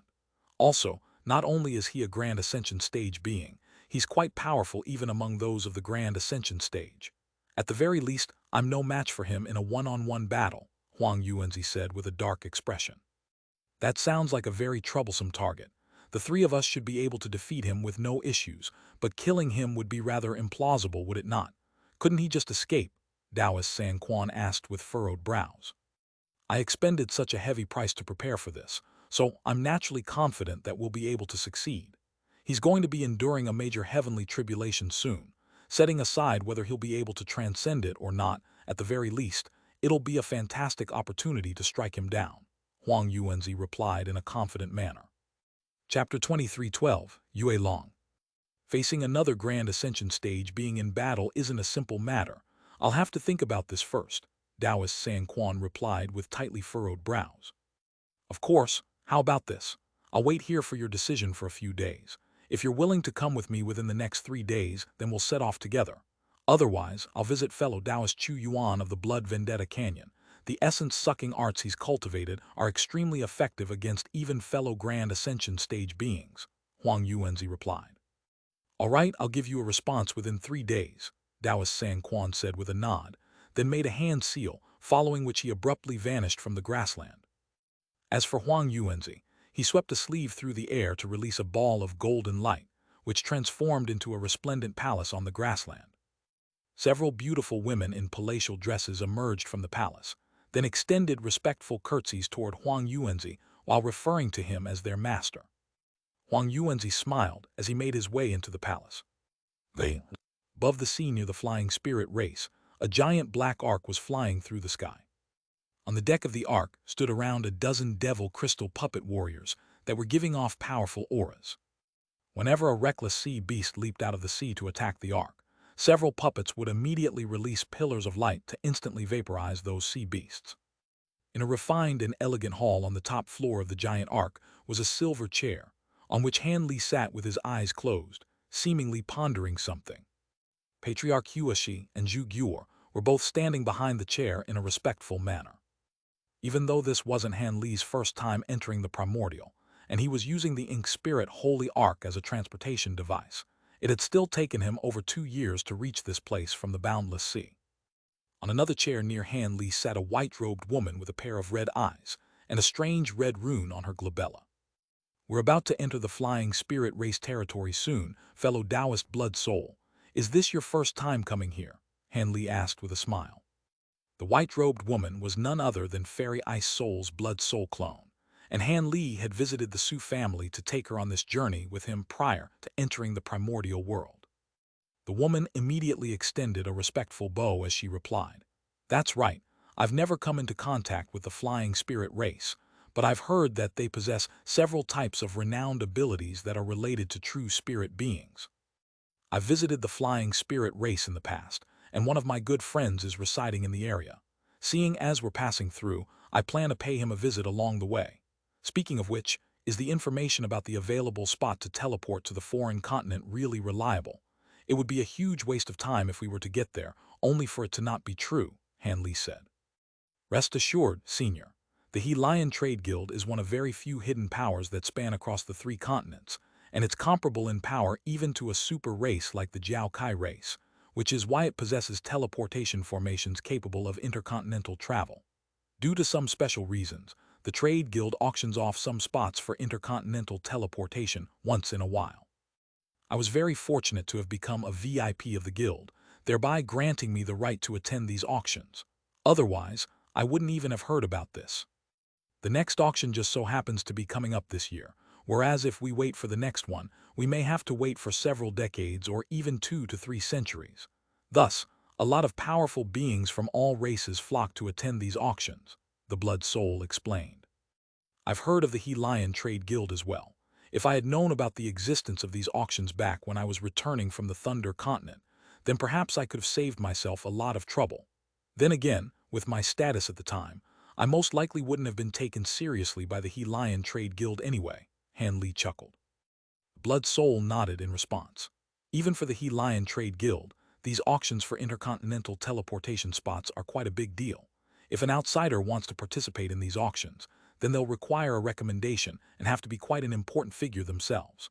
Alternatively, unconditional access is granted to those at or above the body integration stage. I'm sure the organizers of the auction would be very eager to have someone of your status attend their auction. I hope it'll go as smoothly as you say. Also, there's something that I must tell you. I'm taking you with me to fulfill our prior agreement, but once we arrive on the Thunder Continent, we'll have to stay there for a while as I want to search for something there. Please excuse the delay, Han Li said. I've already waited for this long. A slight delay is certainly not an issue. If you have something that you need to do, then go right ahead. I have no objections at all, the Blood Soul replied without any hesitation. I'm glad to hear that. Rest assured, the item that I'm searching for won't be too difficult to find, so we won't have to waste much time on the Thunder Continent, Han Li said with a pleased smile. Thus, the Ing Spirit Holy Ark entered Flying Spirit Race territory, and its massive stature naturally attracted a lot of attention. However, all of the Flying Spirit beings that swept their spiritual sense toward the Ark immediately gave it a wide berth upon sensing the fearsome Grand Ascension stage aura emanating from it. As a result, all of the powerful Flying Spirit beings that the Ark passed by merely turned a blind eye and didn't dare to stop the Ark at all. On the 5th day after the Ark entered Flying Spirit Race territory, a coarse male voice suddenly rang out up ahead just as the Ark was passing over a lake. Which fellow Taoist has come to visit our Flying Spirit Race? I am Yue Long, and I wish to make your acquaintance. As soon as the voice trailed off, a vast expanse of dark clouds appeared up ahead alongside a gust of fierce winds, and a 9-headed bird that was over 10,000 feet in length appeared. The bird's 9 heads were all extremely menacing and fierce in appearance, but its body was covered in resplendent colorful feathers. At the same time, it was giving off a formidable aura that wasn't inferior to the one emanating from the massive Ark. The male voice was coming from none other than one of the giant bird's 9 heads. Han Li immediately appeared at the front of the Ark amid a flash of azure light, then replied, "Greetings, fellow Taoist Yue Long. I am Han Li of the human race, and I only came here to visit an old friend, so there's no need for you to be concerned." A hint of astonishment surfaced in the eyes of the 9-headed bird upon hearing this. Han Li, could it be that you're the human fellow Taoist who slew the Stembora Queen in the Elder Devil realm? As long as there's no other Han Li in the human race, I should be the one you're referring to. I'm surprised that you've heard about my exploits, Han Li replied in a calm manner. The 9-headed bird was ecstatic to hear this, and it quickly transformed into a hideous elderly man amid a gust of black wind. "Haha, so it really is you, fellow Taoist Han. Our Flying Spirit Race is truly honored by your visit. You must come and visit my cave abode so I can show you some hospitality. One of my good friends was invited to the Elder Devil realm to face the Stembora Queen, and following his return, he has mentioned your powers and exploits on more than one occasion." The elderly man was wearing a colorful feather robe, holding a simple-looking yellow wooden cane while appraising Han Li with an elated expression. "I see. Which race is this good friend of yours from? Perhaps I may know of him," Han Li said. "That good friend of mine is fellow Taoist Yuan Fei of the Long Body race. Have you heard of him, Brother Han?" Yue Long asked. Han Li pondered the name for a moment before a hint of enlightenment appeared in his eyes. "Yuan Fei of the Long Body race. Now that you mention it, I do have some recollection of him. I recall he was one of the fellow Taoists trapped in the original sealed site. The Long Body race is a direct neighbor of our Flying Spirit race, and fellow Taoist Yuan Fei is a close friend of mine. During the ordeal he suffered in the Elder Devil realm, he sustained some rather severe injuries, so he's currently in seclusion. Otherwise, I'm sure he would come to meet you in person. Please come and visit my cave abode, fellow Taoist Han. It's not far away from here," Yue Long invited again in an enthusiastic manner. After a brief moment of contemplation, Han Li decided that it would be rather inappropriate to reject Yue Long, so he nodded in response. "Your hospitality is very difficult to refuse, fellow Taoist. In that case, please pardon my intrusion." "Fantastic. Please come with me, fellow Taoist." Yue Long was ecstatic to hear this, and he immediately sped away into the distance as a gust of fierce wind. "Wait for me here. I'll be back soon," Han Li said to his small entourage, then followed along behind Yue Long as a streak of azure light. Patriarch Hua Shi and the others, naturally, didn't raise any objections. As Grand Ascension stage beings, Han Li and Yue Long were naturally incredibly fast, and even though they weren't flying at full speed, a distance of hundreds of thousands of kilometers was still covered in just over 2 hours, upon which they arrived above a basin surrounded by a lush mountain range. At the center of the basin was a giant stone pagoda that was over 10,000 feet tall with over 100 levels. There were also many other buildings constructed around the basin, but all of them were situated several kilometers away from the stone pagoda, giving it a wide berth.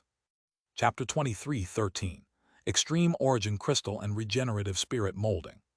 High-grade flying spirit beings of different descriptions were constantly entering and exiting these buildings, presenting quite a lively and bustling sight to behold. All of a sudden, the sky abruptly darkened, and Yue Long descended upon the basin amid a gust of fierce winds. All of the flying spirit beings in the basin immediately stopped what they were doing before hurriedly kneeling down onto the ground and kowtowing to Yue Long. "This is one of my 7 cave abodes, and the construction is rather special. Come and take a look with me, fellow Taoist Han," Yue Long said to Han Li as he pointed at the stone pagoda down below. Han Li nodded in response before slowly descending toward the pagoda, while Yue Long flew directly into the entrance on the top floor of the pagoda. Around 15 minutes later, Han Li found himself seated on a golden chair in a lavish hall. Yue Long was seated across from him in another golden chair, holding a green wine cup with an enthusiastic expression. "Brother Han, this Origin Elixir wine is a rare spirit wine brewed from 49 different types of spirit herbs, and not only is it very effective for magic power recovery, it can also improve focus and alertness. This is indeed a fine wine. You sure know how to enjoy yourself, fellow Taoist," Han Li praised with a smile after taking a sip of the wine. Yue Long's smile became even more pronounced upon hearing this. "If you like it, then have some more." "Don't mind if I do," Han Li chuckled before downing all of the wine in his cup, then drew the wine flagon on the table into his grasp before refilling his cup. "Haha, I'm glad you like the wine, Brother Han. Aside from that, I have some treasures that you won't find anywhere else. Why don't you take a look at them as well?" Yue Long said with a smile before clapping his hands together. The sound of footsteps rang out outside, and 3 female servants made their way into the room with their heads lowered before arranging themselves into a row in front of Han Li. Han Li only took a brief glance at the trio of female servants before turning his attention to the silver platters they were carrying. On each platter sat a palm-sized translucent brick with smooth surfaces, one of which was yellow, another one was blue, and the final one was red. The 3 bricks were giving off earth, water, and fire attribute auras, respectively, and Han Li's expression immediately changed slightly as he swept his spiritual sense over them. Furthermore, the purity of their auras was far superior to that of top-grade spirit stones. Yue Long had been appraising Han Li's expression this entire time, and upon seeing the surprised look that had appeared on Han Li's face, he smiled and said, "What do you think of these extreme origin crystals, Brother Han? They were all refined by me, and they can be extremely effective both as tool refinement materials or as spirit stone substitutes." "You mean to tell me that these aren't naturally occurring materials? You refined these extreme origin crystals yourself?" The surprise on Han Li's face became even more pronounced upon hearing this. "That's right. I was fortunate to have been able to refine these bricks using a secret technique, but during the process, I failed countless times and wasted a vast quantity of precious materials. However, I still think the end result was well worth it," Yue Long replied in a slightly proud manner. "A secret technique, eh?" Han Li's eyes narrowed slightly upon hearing this. "Haha, please examine the items first, Brother Han. I'll explain everything else to you in detail later," Yue Long replied as a mysterious look appeared in his eyes. "All right, then I'll go right ahead," Han Li said with a nod before making a nonchalant grabbing motion, drawing the blue translucent brick into his grasp. A spiritual sense thread then shot out of his glabella before vanishing into the brick in a flash, and at the same time, he slowly closed his eyes. Meanwhile, Yue Long looked on with a faint smile, making no gesture to stop him. A long while later, Han Li raised an eyebrow as he reopened his eyes, and the spiritual sense thread returned to his glabella from within the brick. What pure energy! The amount of spiritual chi within this brick is at least 4 to 5 times that in a top-grade spirit stone of the same mass, and the degree of purity is something that normal spirit stones can't even begin to compare to. However, the internal structure is rather strange. It seems that there are innate spirit patterns inside the brick. If this is used to refine a treasure, it should create some type of special ability. May I ask how its durability is? Han Li asked. Yue Long's eyes lit up upon hearing this, and he chuckled. You really do have a keen eye, Brother Han. You've listed most of the special characteristics of this extreme origin brick. As for its durability, you can feel free to test that out for yourself. All right, then please pardon me, fellow Taoist. A peculiar look flashed through Han Li's eyes as he opened his mouth to expel an azure thread, which quickly revolved around the translucent brick before flying back to him. Bright blue light immediately radiated from the brick, and a shallow sword mark appeared on its surface. Immediately thereafter, the sword rapidly faded away at a rate that was discernible even to the naked eye. This brick possesses the regenerative spirit molding ability, Han Li exclaimed. A hint of surprise appeared in Long Yue's eyes upon hearing this. As expected of Brother Han to be able to identify this ability right away. Indeed, all three of these extreme origin bricks possess the regenerative spirit molding ability. If a treasure were to be refined using this material, unless it was completely destroyed, it would be able to regenerate and recover from any amount of damage over time. Some bonded treasures also possess regenerative abilities, but that requires constant nurturing from the owner's true essence, and that process would take far longer than a treasure with the regenerative spirit molding ability. I'm sure I don't need to elaborate further on just how precious this material is, right? Materials with the regenerative spirit molding ability are extremely rare across all realms, let alone just the spirit realm. On top of that, the fact that it wasn't substantially damaged by a streak of sword chi from me is a testament to its incredible durability. I'm assuming you aren't showing me these extreme origin crystals just so I can critique them, Han Li said as he appraised the brick in his hand. Yue Long faltered slightly upon hearing this before replying, You're a straightforward man, fellow Taoist Han. In that case, I'll come clean to you as well. I invited you here as I have a request for you. If you can help me complete a certain task, I'll be willing to give you these 3 extreme origin crystals as compensation. What do you think? Han Li's brows furrowed slightly as he said, Just a single one of these extreme origin bricks is already quite precious, yet you're willing to give me 3. I'm sure the task you're trying to complete isn't a simple one. Tell me what it is first and I'll give you my verdict after that. Yue Long hesitated momentarily before revealing, This task will perhaps be rather difficult for normal Grand Ascension stage beings, but I'm sure it's no issue for someone of your powers, Brother Han. I expended so much effort to refine these extreme origin crystals, as I want to use this material to refine a powerful 5-elemental treasure to help me transcend my next major heavenly tribulation. However, even after several thousand years of effort, I was only able to refine extreme origin crystals of these 3 elements. I require assistance to refine crystals of the final 2 attributes, and you're the perfect choice, Brother Han. You want me to help you refine extreme origin crystals? Han Li was quite taken aback to hear this. That's right. Truth be told, these extreme origin crystals can only be formed using the world's origin chi of different attributes. The crystals of these 3 attributes were quite manageable. Even though I failed many times, I still managed to succeed a few times.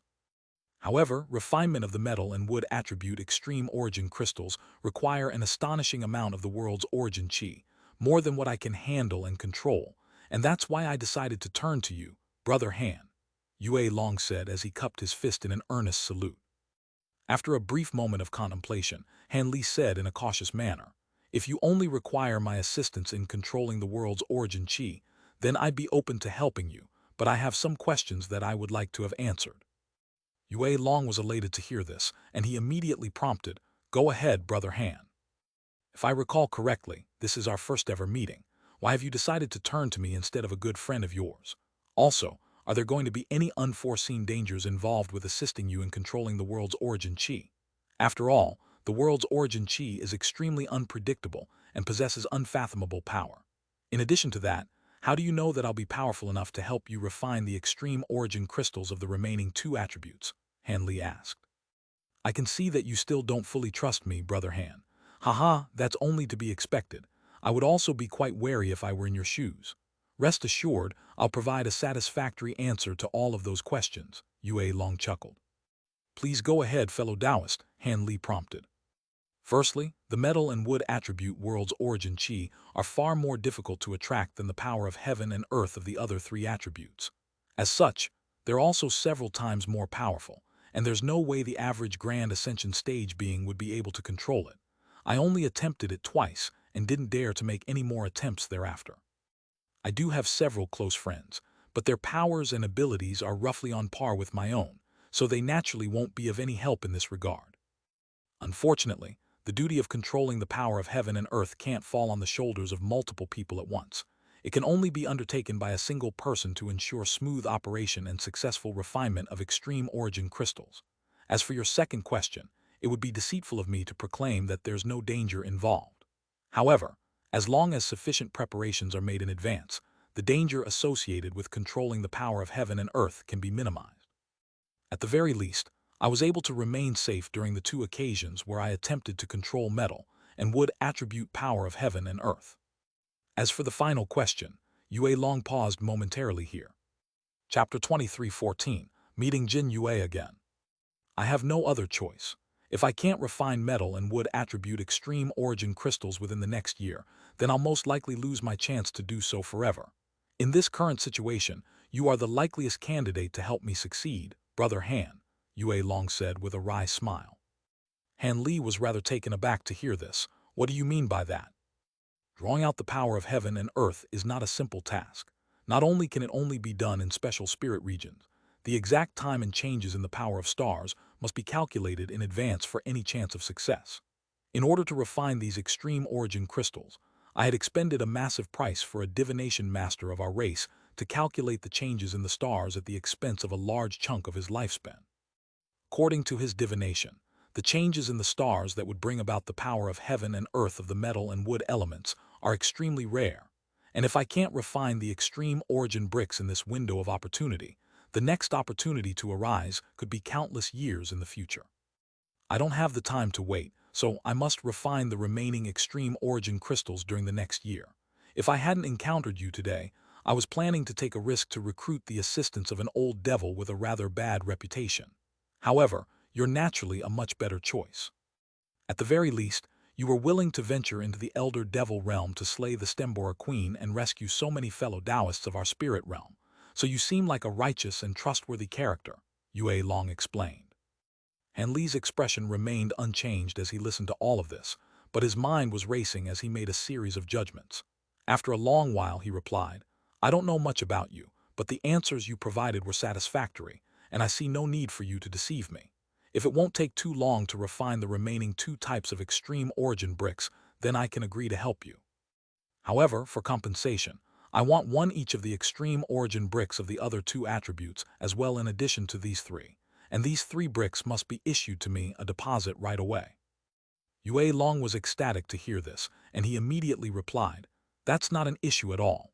Rest assured, the spirit region where the power of heaven and earth can be drawn upon is not far away, so we can begin at any time. As for these 3 extreme origin crystals, they're already yours. In that case, let's not delay any further.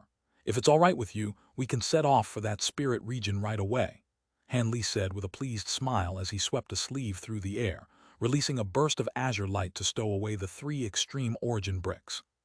Yue Long was very elated to hear this, and he replied, Fantastic. You're a very straightforward man, fellow Taoist.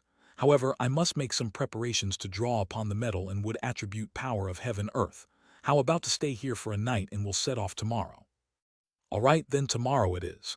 Please pardon my intrusion for tonight, Han Li agreed after a brief moment of contemplation. Yue Long was very pleased to hear this, and he immediately issued an instruction, upon which groups of female servants strode into the hall with more spirit fruits and spirit wine. After that, the two of them began to drink and chat. All of a sudden, a thought occurred to Han Li and he said, By the way, there's someone I would like to ask you about. Perhaps you may have heard of him. Yue Long was rather taken aback by this request, but he immediately replied, I'll be sure to tell you everything I know, Brother Han. This fellow Taoist is also a member of your flying spirit race, and he possesses very formidable 5-colored divine light, so he should be from the 5-light race. As a fellow Grand Ascension stage flying spirit being, I'm sure you would have heard of him, Han Li said. Yue Long's expression changed drastically upon hearing this, and he hurriedly asked, "The Five Light Race. What is that man's name and where did you meet him?" "I thought I was the one asking you a question," Han Li said with a hint of a smile on his face. "Ah, please forgive me for my lack of composure. It's just that your question truly caught me off guard.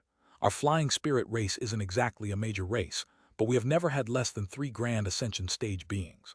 However, only a single Grand Ascension stage being has arisen from the 5 Light race in the past 1 million years.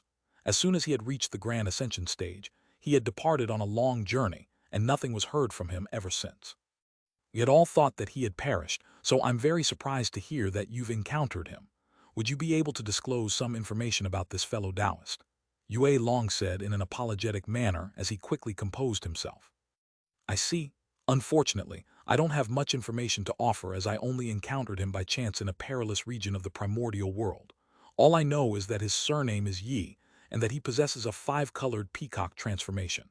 I was suddenly reminded of him as I was speaking to you and decided to ask about him on a whim," Han Li replied. "If his surname is Yi, then he's definitely the fellow Taoist I'm referring to. I'm glad to hear that he hasn't perished. I hope he can return to our flying spirit race soon," Yue Long said with a smile. But Han Li could see that his smile was slightly forced, and it seemed that Yue Long shared quite a complex relationship with this Grand Ascension Stage 5 light being. Thus, instead of lingering on this topic any further, Han Li casually changed the subject to one of cultivation, refraining from revealing the true fate suffered by this fellow Taoist Yi. For some reason, Yue Long didn't ask any further questions either, and readily began to exchange cultivation insights with Han Li. Just as the two of them were having a spirited conversation, a female servant suddenly strode in before extending a respectful bow. "Patriarch Yue, Elder Jin of the Tianping race wishes to request an audience with you. Would you like to see her?" "No, I don't want to see anyone. Can't you see I'm entertaining an esteemed guest?" Yue Long scolded with a displeased expression. "Please forgive me." The servant was petrified and immediately kowtowed as a gesture of repentance before hurriedly exiting the hall. However, before she could leave, Han Li suddenly said, "Hold on, are you referring to the Grand Elder of the Tianping race, Jin Yue?" "Oh, do you know Elder Jin Yue?" Yue Long was rather surprised to hear this. "I've met her on several occasions and she's technically an acquaintance of mine. Why don't you see what she has to say?" Han Li replied. Yue Long was rather taken aback to hear this, and he immediately instructed, "If she's an acquaintance of yours, then I would certainly be willing to grant her an audience. Go and invite Elder Jin to see me." "Yes, Patriarch Yue," the female servant quickly departed. Shortly thereafter, a white-robed flying spirit woman with golden wings on her back entered the hall, accompanied by the same female servant. The woman had an ordinary appearance, but gave off a regal aura, and she was none other than Grand Elder Jin Yue of the Tianping race, whom Han Li had met on several past occasions. As soon as Jin Yue strode into the hall, she immediately bowed and lowered her head, not daring to look around. Jin Yue pays her respects to Patriarch Yue. However, she still caught a brief glimpse of Han Li out of her peripheral vision, and she was surprised to find that he was rather familiar. The man was seated as an equal across from Yue Long, so he had to be a Grand Ascension cultivator as well. Could it be that this was a Grand Ascension state, being that she had met before? Han Li's cultivation base and aura had completely changed since their last meeting, so she was unable to identify him as the past holy disciple of her flying spirit race. "You can get up now. Why have you come here instead of taking care of matters in the Tianping race? I recall that an envoy from each race can only see me once per century unless I summon them for an audience," Yue Long said in an indifferent voice. "I had no choice but to come here, Patriarch Yue. Half a year ago, the Kairong race suddenly made a big move, invading and conquering over 10 spirit mines in several cities of our Tianping race, abducting all of the Tianping beings in those areas. I went to the Kairong race in person for an explanation, only to be ganged up on and wounded by several of their elders. As a result, I was forced to go into seclusion for half a year to recover from my injuries, and I've come here right after emerging from seclusion," Jin Yue explained with a furious look in her eyes. "So it's an issue with the Kairong race again. I'm already aware of this," Yue Long sighed with a hint of exasperation in his voice. Jin Yue's heart jolted slightly upon hearing this, and a thought suddenly occurred to her. What could it be? "That's right, the Grand Elder of the Kairong race also came to complain to me 3 months ago. but he said that it was your Tianpeng race that encroached upon their territory a year ago, so everything they're doing now is justified, Yue Long said. Jin Yue's face paled slightly upon hearing this, and she hurriedly argued, "Please look into the situation, Patriarch Yue. This is blatant slander from the Kai Rong race. What happened was..." HMPH, I'm currently preparing for my next tribulation. I have no time to look into these trivial matters. As long as the survival of your race isn't under threat, don't come to see me. You can go now, Yue Long said in a cold voice. Chapter 23:15, Golden Astral Devilish Formation. Jin Yue's expression changed drastically upon hearing this, and she hurriedly fell to her knees again. But Patriarch Yue, the Kai Rong race is far too powerful for us to handle. If things continue like this, even if our Tianpeng race isn't destroyed, it'll be reduced to a shell of its former self. Please uphold justice for us, Patriarch Yue. HMPH, did you not hear what I just said, or do you think I'm not doing a good job? Yue Long harumphed coldly as a formidable aura erupted out of his body. Jin Yue immediately felt the air tighten around her, making her body feel extremely heavy. In the face of this fearsome aura, she was unable to even get up again. Jin Yue's face paled even further as a horrified look appeared in her eyes. Please forgive me, Patriarch Yue. I had no such intentions. I know I shouldn't be getting involved, but fellow Taoist Jin is an acquaintance of mine, so please do me a favor and give her some assistance, Han Li suddenly said with a smile as he swept a sleeve through the air. The enormous force crushing Jin Yue to the ground was immediately disrupted and melted away like snow under the scorching sun. Jin Yue was stunned to hear this, and she looked up at Han Li with a bewildered expression. Instead of being enraged by Han Li's intervention, Yue Long immediately put on a smile as he replied, "If that's what Brother Han wants, then it can naturally be arranged. Jin Yue, hurry up and thank fellow Taoist Han for his kindness." "It's you." Jin Yue finally recognized Han Li, and her bewilderment became even more pronounced upon seeing Yue Long treating Han Li in such a respectful manner. What insolence! This is fellow Taoist Han Li of the human race, and his powers are superior to even my own, Yue Long scolded with a dark expression. It took Jin Yue a moment to recover from her astonishment before she hurriedly extended a deep bow toward Han Li. "Fellow Taoist Han." "No, Patriarch Han, please forgive me. I was simply caught off guard." During their last meeting, Han Li had only been at the body integration stage. Yet now, even Yue Long was conceding his inferiority to Han Li.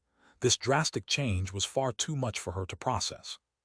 Despite Jin Yue's cunning and steadfast nature, she was completely rooted to the spot. "All right, you can go now. I promised fellow Taoist Han that I would look into this matter, so I'll definitely make some time to meditate for your two races," Yue Long instructed with a stern expression as he waved his hand in a dismissive manner. Jin Yue's heart was still filled with astonishment and befuddlement, but she didn't dare to raise any objections. "Yes, Senior, I'll be taking my leave now." However, as she rose to her feet, she couldn't help but take a look at Han Li again to make sure that he was indeed the same person that she was thinking of. Han Li gave her a faint smile, then communicated a message to her through voice transmission.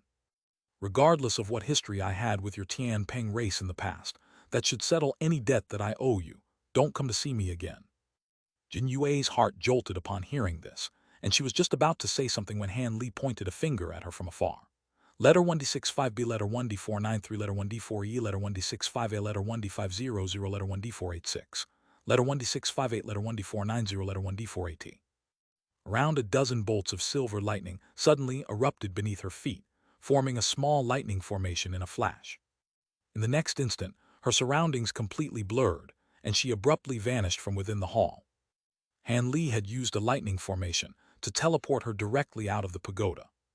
"What a marvelous teleportation technique. It seems your powers are even superior to what I had anticipated. I'm even more confident in our collaboration now," Yue Long said as his eyes lit up. In the air above a normal building far away from the stone pagoda, Jin Yue re-emerged amid a flash of silver lightning. She quickly inspected her surroundings with a bewildered expression, then cast a stunned gaze toward the stone pagoda in the distance. The next day, before daylight had completely arrived, two streaks of light, one azure and one black, flew out of the stone pagoda before speeding away in a certain direction. Close to a day later, the two streaks of light arrived in a small mountain range, then descended into a valley between two small mountains.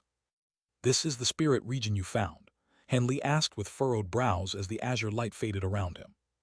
Aside from countless craters of different sizes, the valley was completely bare. There wasn't a single blade of grass growing within several kilometers of the valley, and all of the bulges in the area had been sliced through by something, making them significantly shorter than the surrounding ground. The only thing that was noteworthy at all was a giant copper pillar situated at the very center of the valley. The pillar was over 1,000 feet tall with layers of formations etched on its surface, but it was covered in rust and looking very dilapidated, much like a relic of the distant past. This place doesn't look that impressive, but it wasn't always like this. It only became so barren and desolate after enduring 2 heavenly tribulations. Spirit regions suitable for drawing upon the power of heaven and earth are very difficult to find, so we'll have to make do here, Yue Long explained as he made his way toward the copper pillar. I see, but surely you're not going to rely solely on this treasure to draw upon the power of heaven and earth, Han Li said as he cast his gaze toward the copper pillar. Of course not. This pillar is known as the Metal Wind Pillar, and it's a treasure I refined to help draw upon metal attribute power. However, it was damaged on the previous occasion, so I didn't withdraw it. Now that we're drawing upon a new back of the power of heaven and earth, we'll naturally be using new treasures as well, Yue Long chuckled in response. He then swept a hand through the air, releasing over 100 balls of azure light that descended into the surrounding craters on the ground. The balls of light then transformed into over 100 glistening copper pillars that were brand new in appearance. Immediately thereafter, Yue Long began to chant something while making a hand seal. A burst of loud rumbling rang out, and the copper pillars quickly arranged themselves into a giant formation with Yue Long and Han Li in the very center. There are a total of 108 metal wind pillars, just enough to create a golden astral devilish formation. With this formation in place, the might of the power of heaven and earth we're about to draw upon will be significantly diminished, and you'll be able to control the power with relative ease according to the instructions I provided you with last night, Yue Long explained. All right, go ahead and begin the proceedings. I'll step in when required, Han Li replied with a calm expression, then made his way over to the top of a nearby copper pillar, where he stood with his hands clasped behind his back.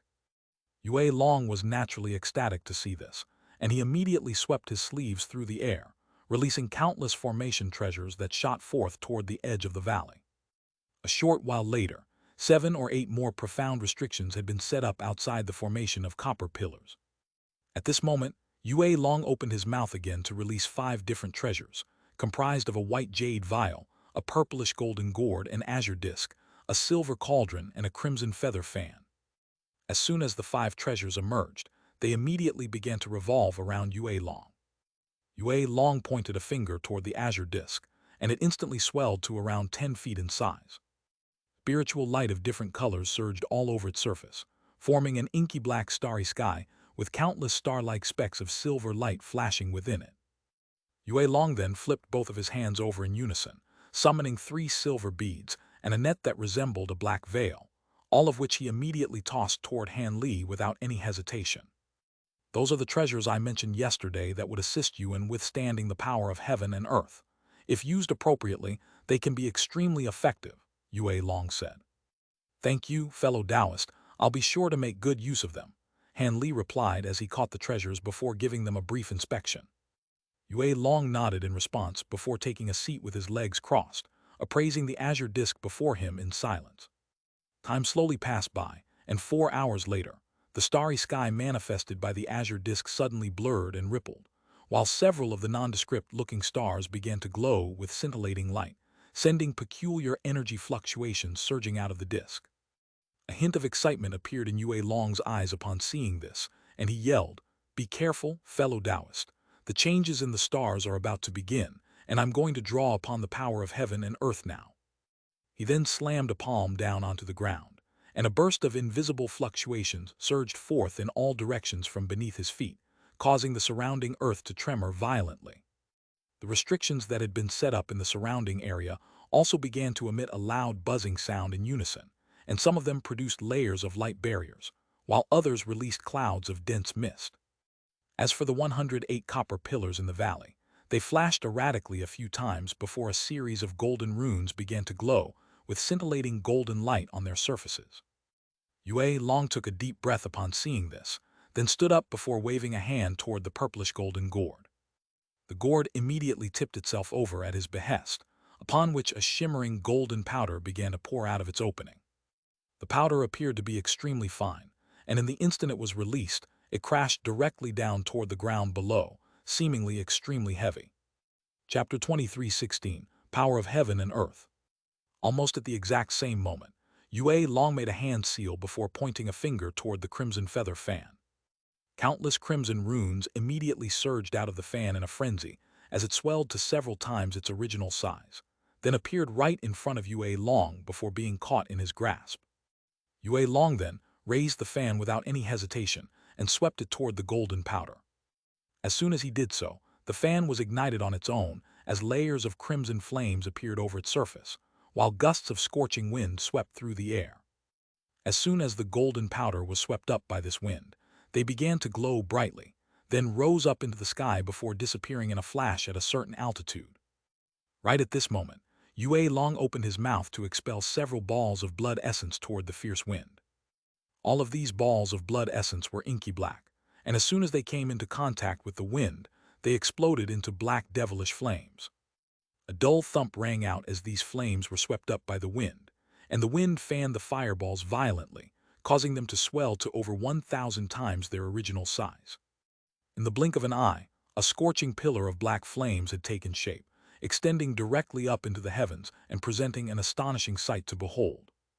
In the sky above the pillar of flames, the golden powder that had disappeared resurfaced, then transformed into a series of huge golden runes. The massive runes scattered across the entire sky, forming an extremely complex superformation with countless rays of golden light surging through it.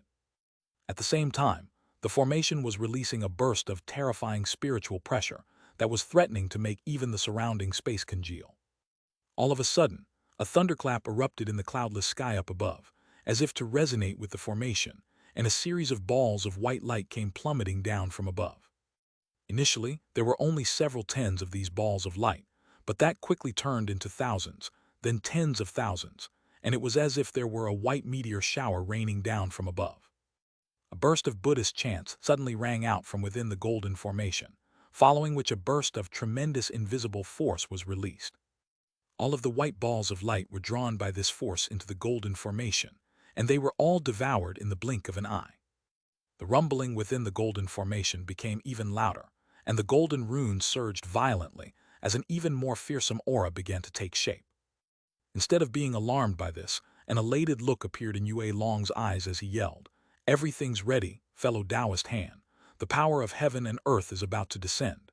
He then made a hand seal before pointing a finger toward the cauldron, which instantly swelled to over 1,000 feet in size. At the same time, all types of materials of different colors and sizes came flooding out of the cauldron, and all of them were emanating astonishing metal attribute spiritual qi. Upon emerging from the cauldron, all of the materials hovered in midair in a completely still manner. Right at this moment, an earth-shattering boom erupted from within the golden formation up above, and a beam of golden light descended from it. Initially, the beam of golden light was only as thick as the opening of a bowl, but it quickly swelled to as thick as a water tank, and countless thin translucent threads were visible within it. Even before it landed, it was giving off an extremely sharp aura.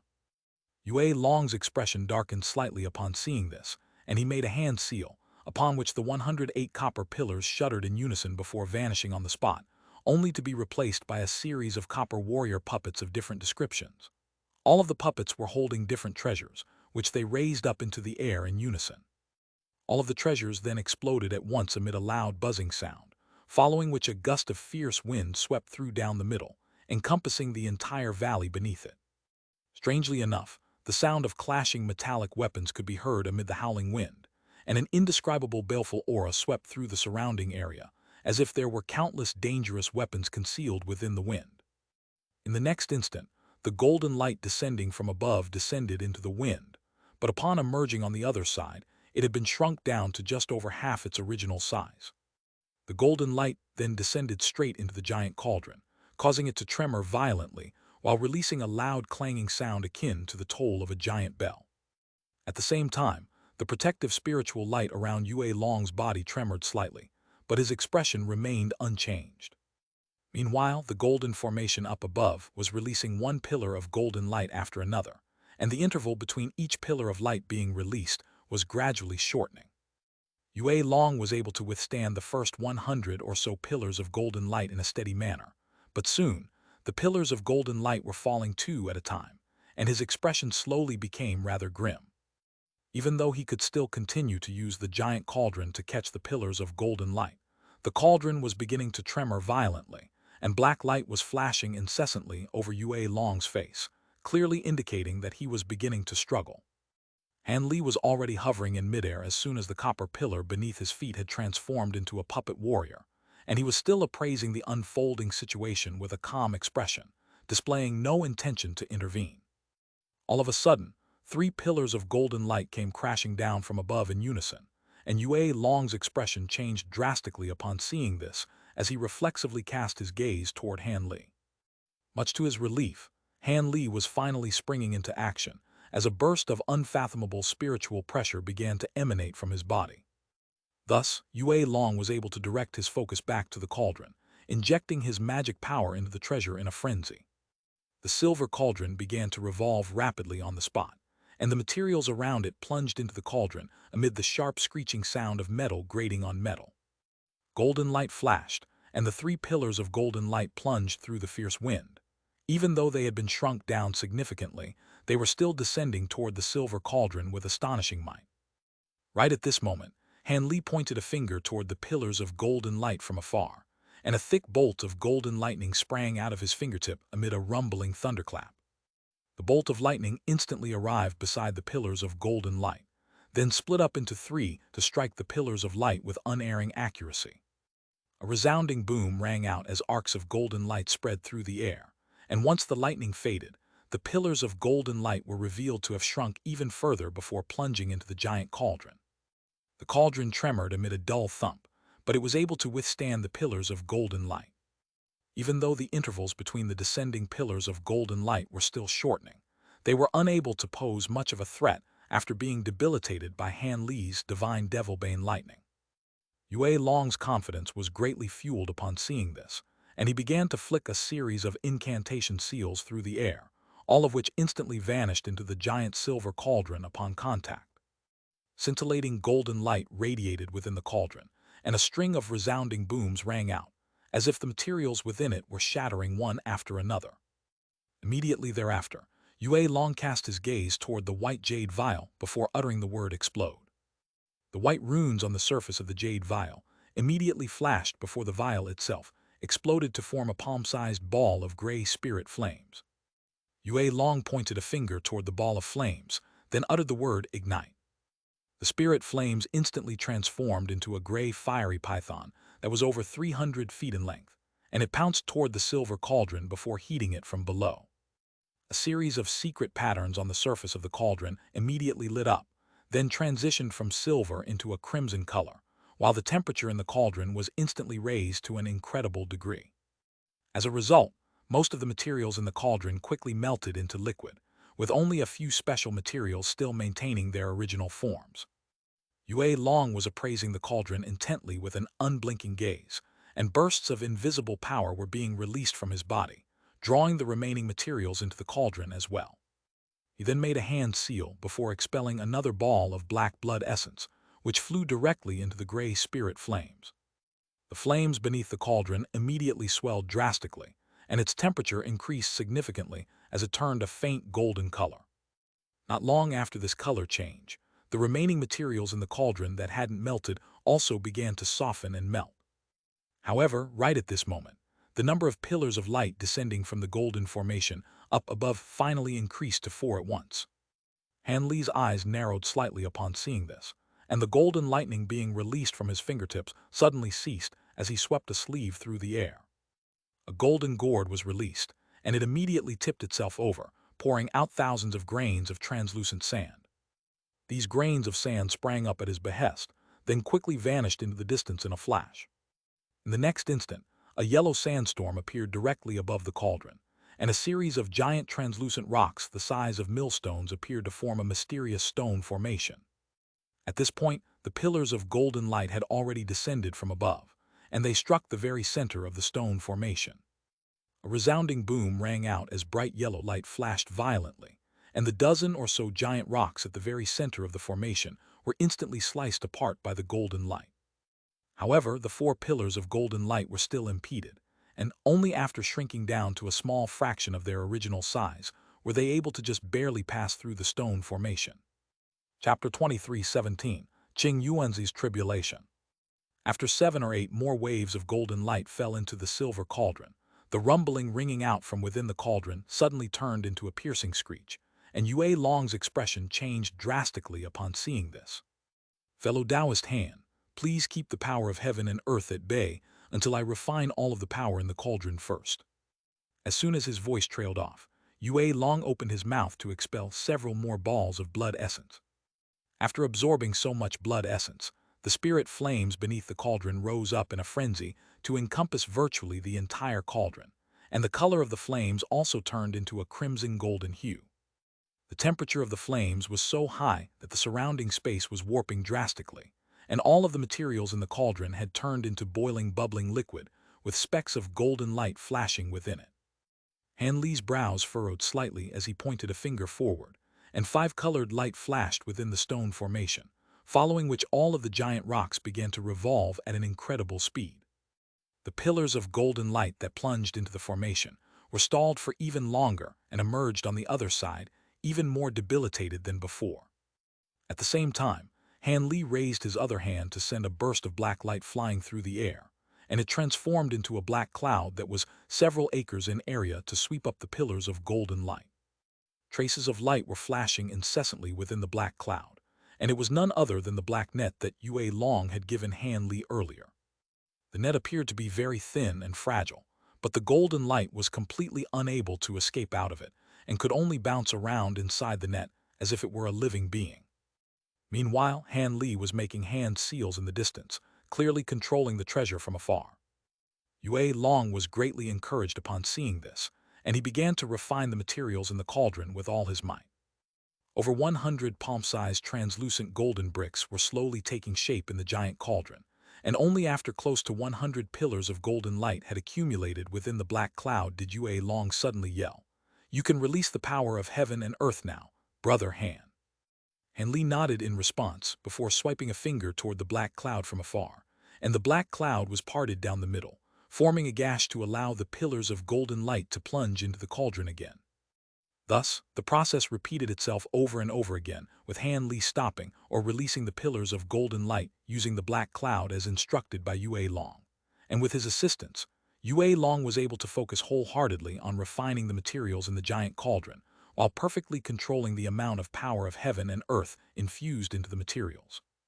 However, as time passed, the number of pillars of light in the black cloud increased further and further, and after no more than 15 minutes, around 700 to 800 had already been accumulated. Even with Han Li's enormous magic power, he was beginning to struggle to contain so much power of heaven and earth.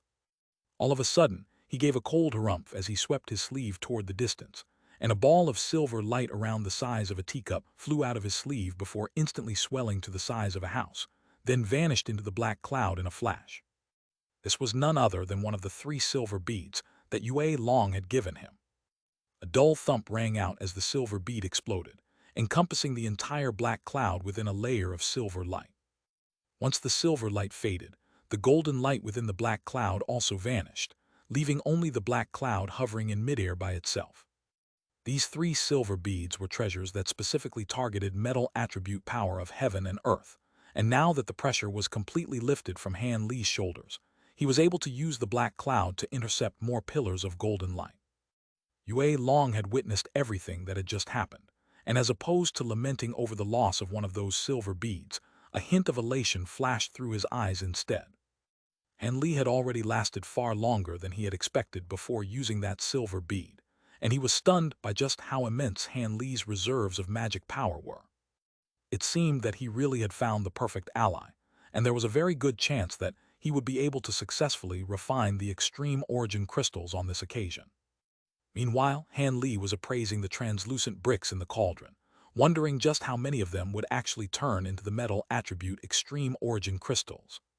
2 months later, Two white-robed women were standing side by side beneath a lush black tree in a hidden valley within the earth abyss. One of the women was very petite and alluring, while the other was slender and elegant, and the two of them were currently discussing something with serious expressions. A giant platform had been erected at the center of the valley, and it was of a vibrant green color, as if it had been constructed from massive green logs. The platform was split up into 7 levels, with around a dozen treasures of different descriptions placed on the edge of each level. The highest level of the platform had hundreds of flags of different sizes planted on it, forming an extremely profound formation. These flags were all of different colors, and they were all giving off astonishing auras, clearly indicating that they were remarkable treasures. At the center of the flag formation sat a silver futon with a diameter of around a foot. Within a radius of half a kilometer around the platform stood thousands of humanoid or beastly statues of different forms and materials, but all of them were extremely lifelike and half knelt toward the giant platform. Furthermore, the entire valley was laden with jade bricks of different colors, basking the entire valley in a layer of faint spiritual light. Father has made extensive preparations for this heavenly tribulation, so there should be a very good chance that he'll be able to successfully transcend it. So why is it that he's looked so concerned these past few days? The elegant woman asked with tightly furrowed brows. I certainly wouldn't dare to proclaim that I can guess Master's thoughts, but I think he's most likely just concerned about his heavenly tribulation. After all, if he were to fail, then his cultivation journey would draw to a conclusion, the petite woman replied. That's true. Each major heavenly tribulation is more fearsome than the previous one, and there's no end to them unless one can ascend to that higher realm. Father has already transcended so many tribulations. The upcoming major heavenly tribulation is definitely going to be far more fearsome than what we can imagine. We can only pray that Father will be able to successfully transcend it. In any case, I'll be sure to assist him with all my might, the elegant woman said in a determined manner. You've cultivated arduously for all these years and finally reached the body integration stage precisely because you wanted to repay Master for the kindness he's shown us. It's a pity that I don't possess the heavenly yin physique, so I won't be of any help to Master here, the petite woman sighed. The two women were none other than Yuan Yao and Yan Li.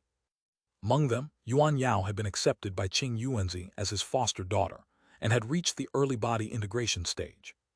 As for Yan Li, the spiritual pressure emanating from her body indicated that she was at the late spatial tempering stage. This was the day that Qing Yuanzi had prepared to transcend his tribulation, and in preparation for this day, Qing Yuanzi had used all types of secret technique to delay this tribulation, as well as expended a vast amount of resources and effort to get Yuan Yao to her current cultivation base, also that she could unleash a certain rare ability to help him transcend this tribulation. Yuan Yao was aware of this, but Qing Yuanzi had used a secret technique to transition her and Yan Li back into human bodies, and helped her reach the body integration stage in such a short time, so she was still very grateful toward Qing Yuanzi and was willing to help him at all costs. This valley was the place that Qing Yuanzi had chosen to transcend his tribulation. Many preparatory measures had been set up here, and hundreds of powerful restrictions had been created around the valley in case anyone tried to take advantage of this opportunity to plot against him. Currently, Qing Yuanzi was praying and basking in the scent of incense in a temporary cave abode not far away from the valley, priming himself into the best condition to face this tribulation. After continuing the conversation for a short while longer, both Yuan Yao and Yan Li fell silent and continued to wait with a hint of anxiety in their eyes. Close to half a day later, the gray clouds in the sky began to churn, and a peculiar aura began to emanate from within the valley. All of a sudden, a ball of azure light appeared in the distance before reaching Yuan Yao and Yan Li after just a few flashes. Yuan Yao pays her respects to her father. Yan Li pays her respects to her master. Yuan Yao and Yan Li immediately fell to their knees in Qing Yuanzi's presence. The ball of azure light faded to reveal the elderly Qing Yuanzi, and he instructed, "Only Yar can help me during this heavenly tribulation, so Yar needs to come with me. In the meantime, you stay here and hold down the fort, Yan Li." "Yes, as you wish." The two women naturally didn't raise any objections. Qing Yuanzi nodded as he swept a sleeve downward, releasing a burst of azure light to sweep up Yuan Yao, following which both of them vanished on the spot. In the next instant, spatial fluctuations erupted on the highest level of the giant platform, and the duo reappeared. You stay here for now, Yar. I'll instruct you to step in when required. Make sure you don't act too early or too late or you'll miss the opportunity, Qing Yuanzi instructed in a benevolent manner. Rest assured, father, I know what to do, Yuan Yao replied with a serious expression. Haha, I have full trust in you, but make sure you take extra care. This heavenly tribulation is going to be very formidable, and you could easily get swept up in it if you're not careful, Qing Yuanzi cautioned with a smile. Yuan Yao naturally nodded in response. In the air above a rocky region far away from the valley, fierce winds were suddenly swept up, and a pair of massive black claws extended out of the wind before wrenching the space apart in a vicious manner. Chapter 23:18 The Formidable Foes. The space was instantly torn apart by the pair of claws, creating a spatial rift that was over 10,000 feet in length. A mountainous figure then emerged from within the rift, followed closely by two streaks of light. The streaks of light faded to reveal a young Taoist priest and a thin yellow-robed man, while the black chi around the giant figure dissipated to reveal a dark-skinned giant with curved horns on his head and several rows of short bone spikes on his back. His face was completely identical to that of a normal male human, but the fearsome aura he was giving off struck one with a sense of asphyxiation. I'm truly impressed that you were able to tear through space and allow us to enter this place so easily with your physical body alone, fellow Taoist immortal, the yellow-robed man said with a smile. Haha, it's all thanks to your 9 illusion fortune door loosening the boundaries between realms. Otherwise, there's no way I would have been capable of this. The giant chuckled in response before quickly shrinking down to only around 20 feet tall. While that's indeed true, it would still be impossible to enter this space had you not possessed the power to tear through boundaries between realms, the yellow-robed man chuckled. All right, that's enough useless chit-chat. I didn't come here to listen to you two praise one another. Let's find the target and get this over with as soon as possible, the young Taoist priest said with a cold look in his vertical pupils. There's no hurry, fellow Taoist San Quan. Even once Qing Yuanzi's tribulation begins, it'll take him quite some time to transcend it, so we definitely have enough time to reach him, the yellow-robed man replied in an unhurried manner. This trio was naturally none other than Huang Yuanzi, the immortal heavenly lord, and Taoist San Quan, all of whom were renowned Grand Ascension stage beings. It looks like you really have plotted a long time to target this Qing Yuanzi. You've even grasped the time and location for his tribulation transcendence, Taoist San Quan remarked. Of course, Qing Yuanzi isn't a member of our Chang Yuan race. Instead, he possessed the body of a close relative of mine, and only then was he able to reach his current cultivation base.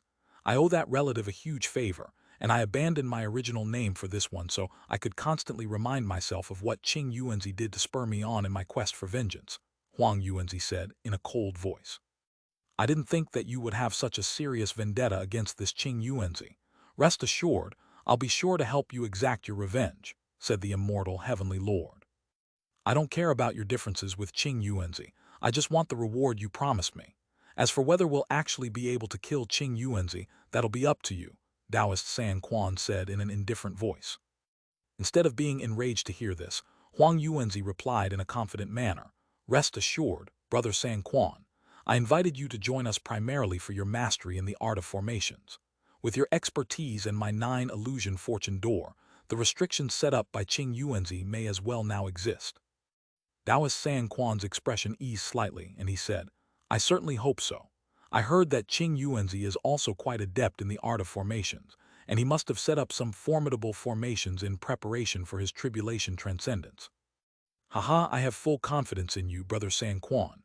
Let's set off now. Out of Qing Yuanzi and myself, only one can leave this space alive, Huang Yuanzi declared before flying away as a streak of light. The immortal heavenly lord and Taoist San Quan exchanged a glance before following along. Above the platform in the valley, Qing Yuanzi was already hovering at an altitude of just over 100 feet in a seated position with his legs crossed. There were several tens of azure flying swords flying through the air around him, and his eyes were tightly shut in an expressionless manner. Down below, all of the surrounding flags were releasing layers of 5-colored light, forming countless radiant runes that were hovering above the platform. All of the formation treasures set up beneath the platform were also buzzing incessantly, while streaks of spiritual chi were rising up before vanishing into thin air. As for all of the statues around the platform, They were still maintaining their original poses, as if everything happening on the platform had nothing to do with them. Meanwhile, Yuan Yao was standing at the foot of a formation flag, looking up at the sky with a nervous expression. At this moment, red clouds had already filled the entire sky, and gusts of fierce black winds were sweeping through the air, causing the space in their wake to tremor slightly. The red clouds had formed a dense, watertight blanket and were giving off a scorching aura. Shortly thereafter, crimson light flashed within the clouds, and scorching balls of light began to take shape, then came falling out of the sky like a torrential storm. At the same time, Qing Yuanzi opened his eyes, then raised an arm before sweeping a finger upward. A streak of azure sword qi that was over 10,000 feet in length immediately appeared, then transformed into an azure light barrier at his behest to encompass the entire platform. The balls of dazzling red light struck the azure light barrier before instantly exploding, sending countless sparks in all directions, but none of it was able to infiltrate through the sword barrier. However, these red balls of light were clearly only the beginning of the heavenly tribulation. After a storm of tens of thousands of balls of light, a thunderclap rang out up above, and bolts of purplish golden lightning appeared before also raining from above. At the same time, the fierce black wind swept down from the heavens as well. Before the wind had even fallen upon the sword barrier, it released countless semi-transparent wind blade, filling virtually the entire sky. However, not only was Qing Yuanzi not alarmed to see this, he willingly rose to the challenge as scintillating azure light erupted from his body, and at the same time, he pointed his fingers upward in rapid succession. All of a sudden, all of the azure light within the sword barrier converged to reform a streak of sword qi that was over 10,000 feet in length, which then transformed into a massive azure worm. The worm danced through the sky in a ferocious display, releasing streaks of sword qi that kept all of the purple lightning and wind blades at bay. Yuan Yao was naturally ecstatic to see this. Right at this moment, bright red light appeared up above, and all of the red clouds dissipated to reveal a river of lava. In the next instant, the river of lava reared up before plunging down from the heavens, igniting the entire sky. Yuan Yao's smile immediately stiffened upon seeing this, but Qing Yuanzi remained unfazed as he made a hand seal, upon which the runes that had surged out of the formation flags rose up into the air at his behest before forming a five-colored rune formation. Tens of thousands of translucent five-colored threads then shot forth out of the formation, piercing through the descending waterfall of lava and completely eradicating it.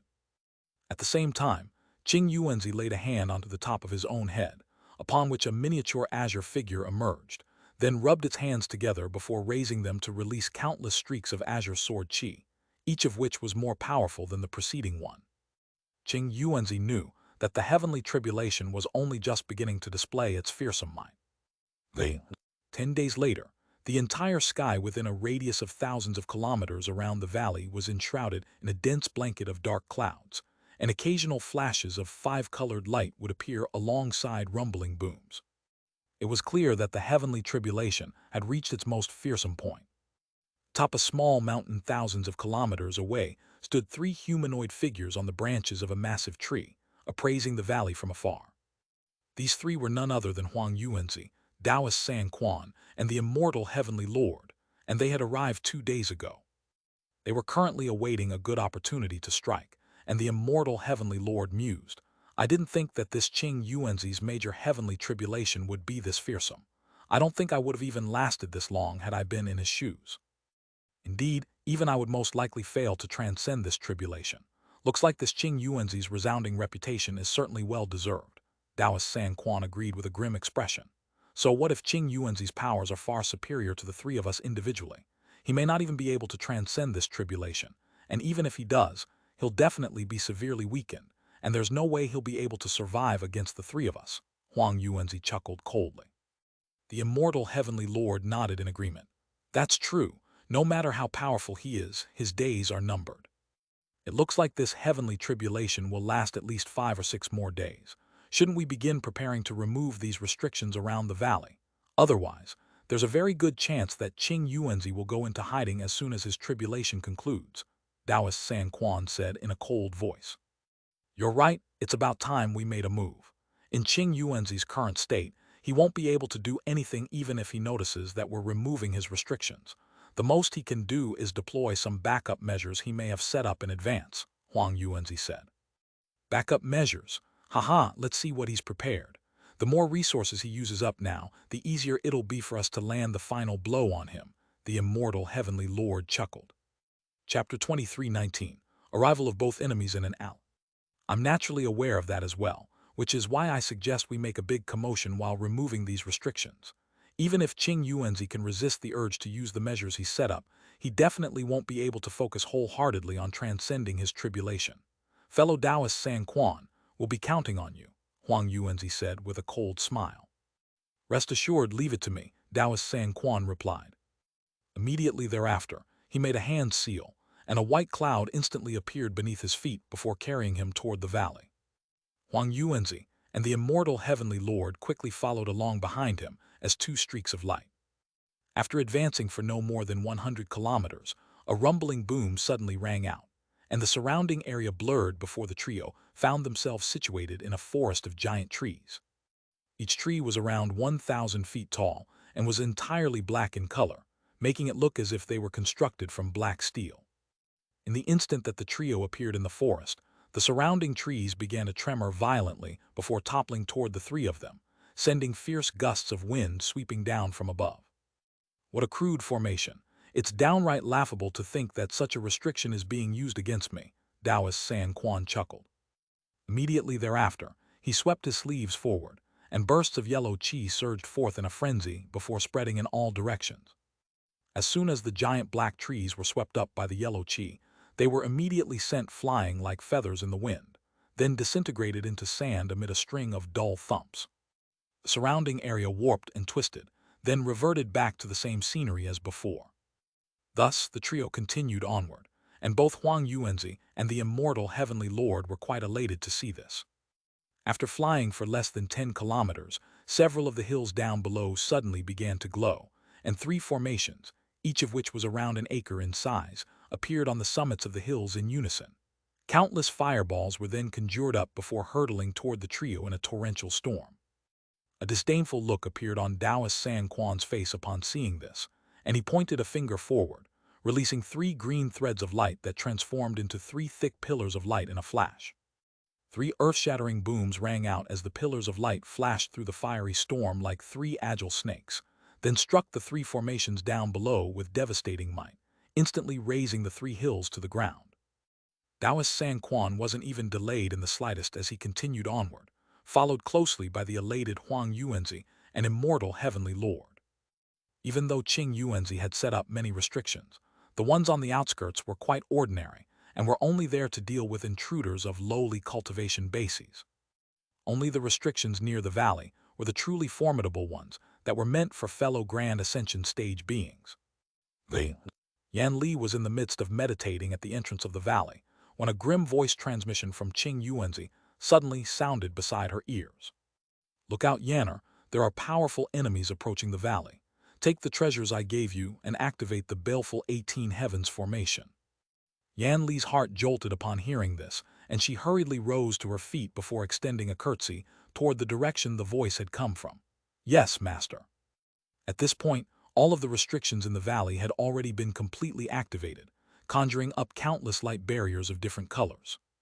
In addition to the black winds raging incessantly outside, it was impossible for anyone to see into the valley. Aside from the rumbling thunderclaps ringing out from up above, Yan Li couldn't hear anything else from the giant platform. Qing Yuanzi seemed to have sensed her unease, and he transmitted his voice to her again in consolation. Don't worry, the baleful 18 heavens formation will at least become 20% more powerful when controlled by someone, and it should be enough to impede the enemies outside for several days.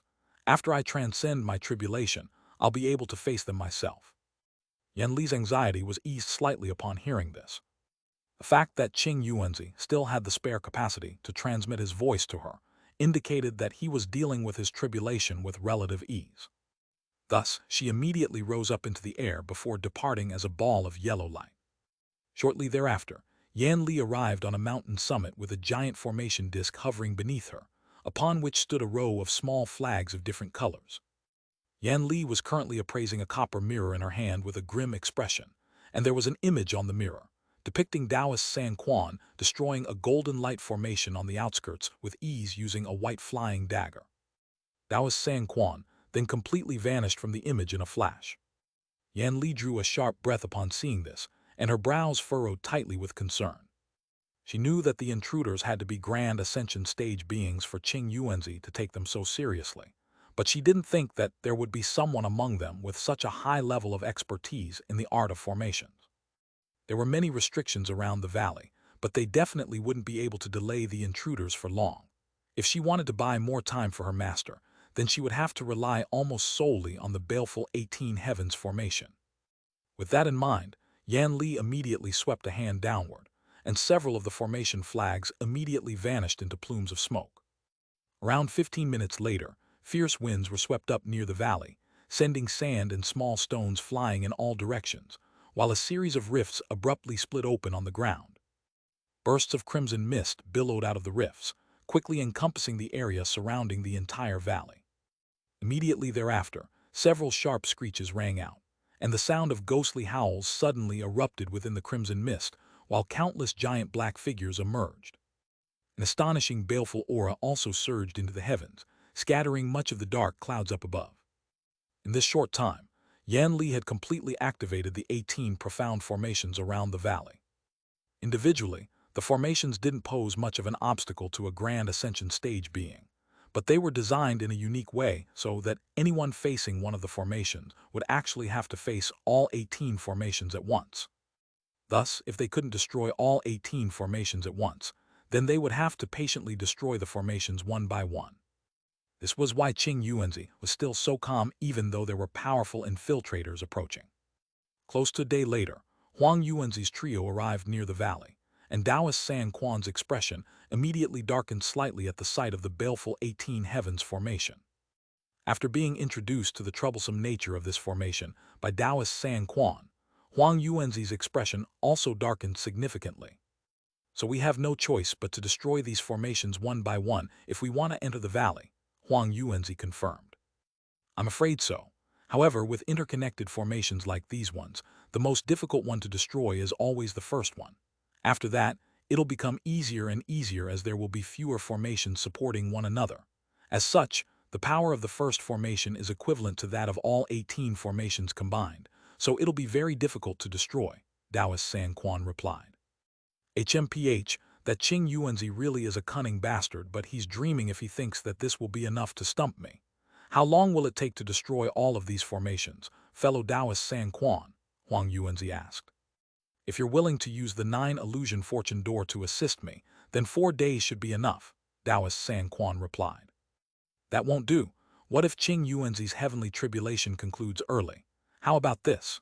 When you reach a critical juncture, I'll use my hierarchical Yin Corpse lightning to assist you, but we must destroy all of these formations within 3 days, Huang Yuanzi said in a cold voice.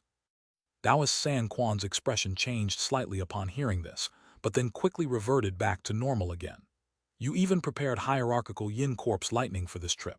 In that case, we'll definitely be able to break the baleful 18 Heavens formation in 3 days. Good. Fellow Taoist immortal, you don't have to do anything aside from priming yourself into the best condition. Your power will be extremely important for when we face Qing Yuanzi, Huang Yuanzi said. I understand.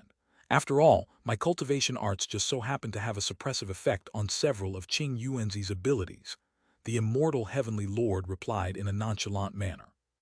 Huang Yuanzi didn't say anything further as he flipped a hand over, summoning a miniature translucent door before tossing it forward.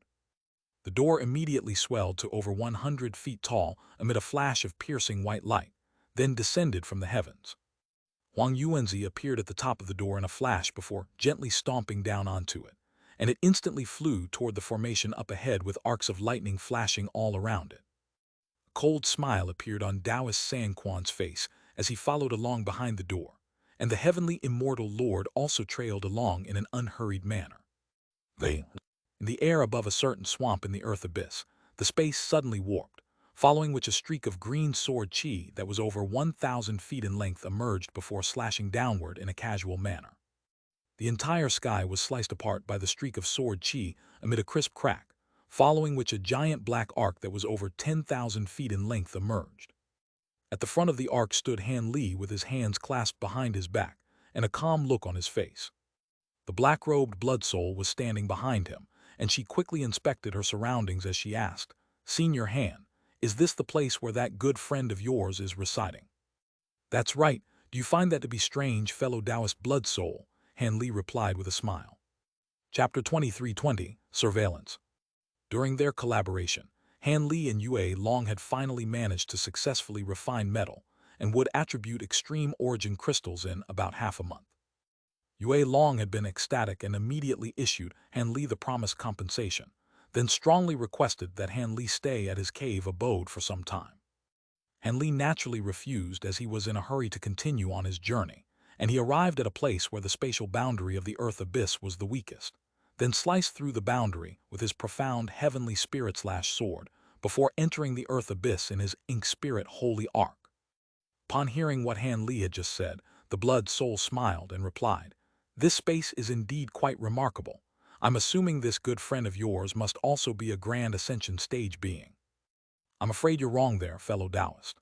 The cultivation base of this friend of mine isn't too shabby, but the last time we met, she was still only at the spatial tempering stage, and there's no way she would have been able to reach the grand ascension stage in such a short time.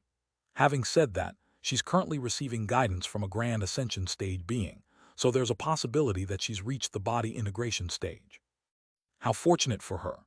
Back when I was progressing to the body integration stage, I had to go through many hardships, and even my true body has been sealed on another continent. The blood soul sighed with a forlorn expression. "Hee, don't be so hard on yourself. You were merely unlucky. Once we rescue your true body, it's not impossible for you to make further progress in your cultivation," Han Li consoled. "I certainly hope so," the blood soul replied with a wry smile. Han Li merely smiled and fell silent, then flipped a hand over to produce a black jade slip, which he gently pressed against his own forehead. This was a map of the earth abyss that had been given to him by Qing Yuanzi. After quickly inspecting the map, then sweeping his spiritual sense over the terrain near the swamp, he was able to ascertain his current location, and he was ecstatic to find that it wasn't far away from Qing Yuanzi's cave abode. Thus, he immediately stowed the jade slip away, before spurring on the giant black ark toward another direction. A day later, just as the ark was approaching the area where Qing Yuanzi's cave abode was situated, Han Li suddenly opened his eyes from his seated meditation, and a peculiar look appeared on his face. What powerful energy fluctuations! These are the energy fluctuations of a major heavenly tribulation. Could it be that someone is transcending a tribulation nearby? Come to think of it, it's about time Qing Yuanzi underwent his next heavenly tribulation. Could it be him? Han Li's brows furrowed slightly as he made a hand seal, upon which the ink spirit holy ark instantly drew to a halt in midair. He then rose to his feet and rose up into the air before flying away as a streak of azure light, leaving only a parting message for the blood soul and the others. "Stay here and look after the ark. I'll go take a look first." Even after the azure streak of light had vanished into the distance, his voice was still echoing throughout the area.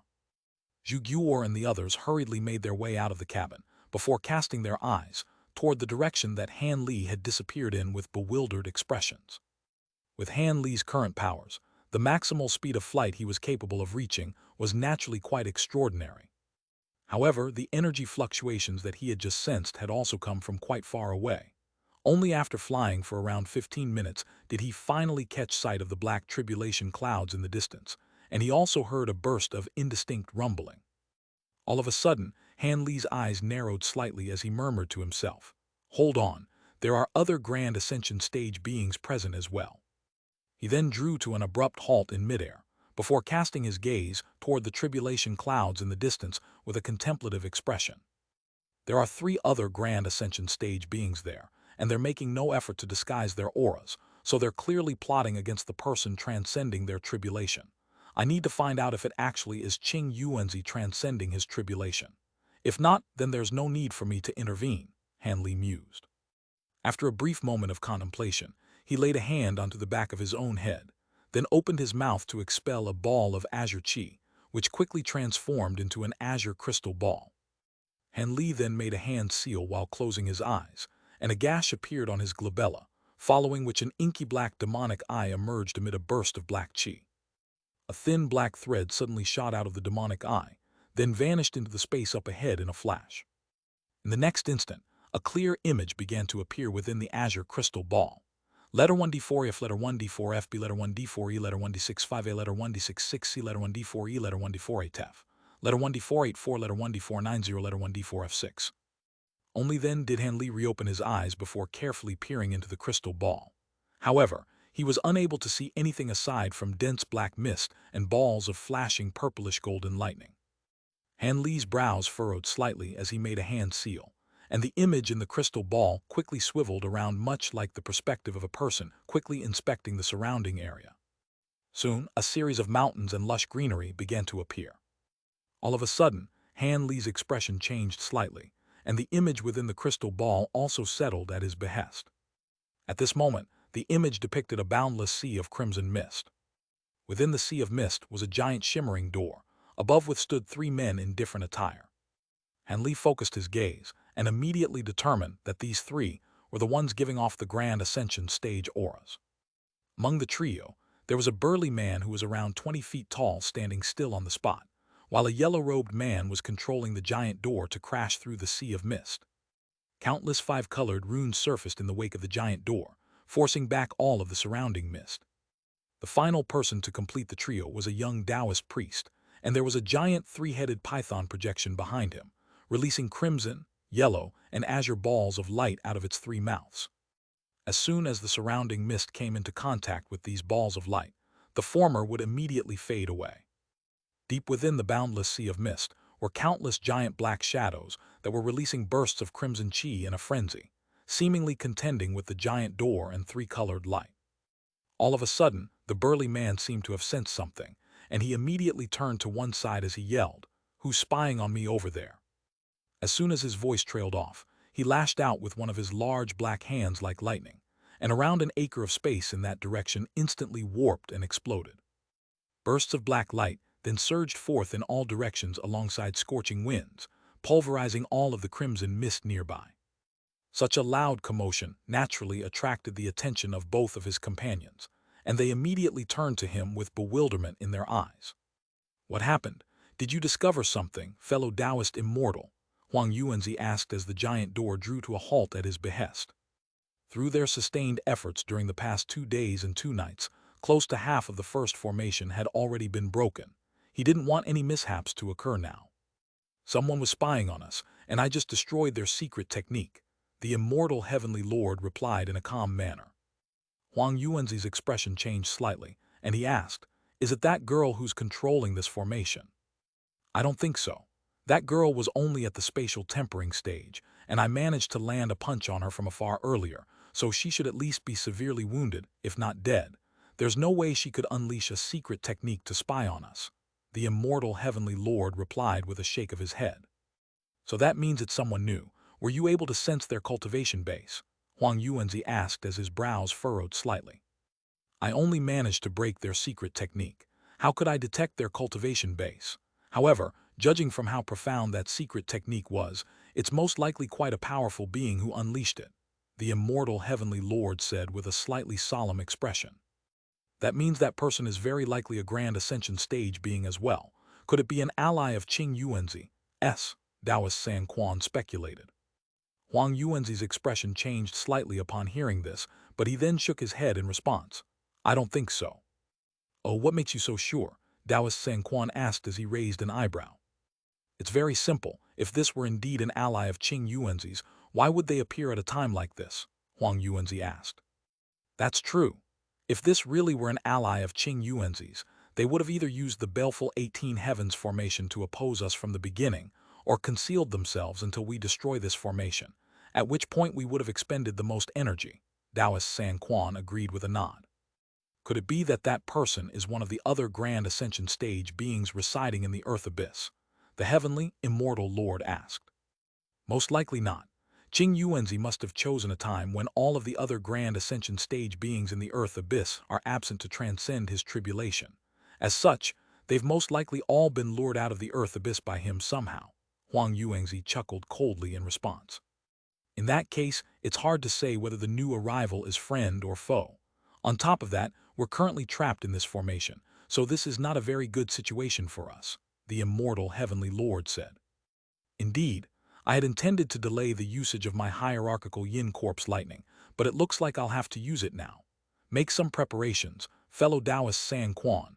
We're going to break this formation by force and see who this new arrival is, Huang Yuanzi said as a fierce look appeared in his eyes.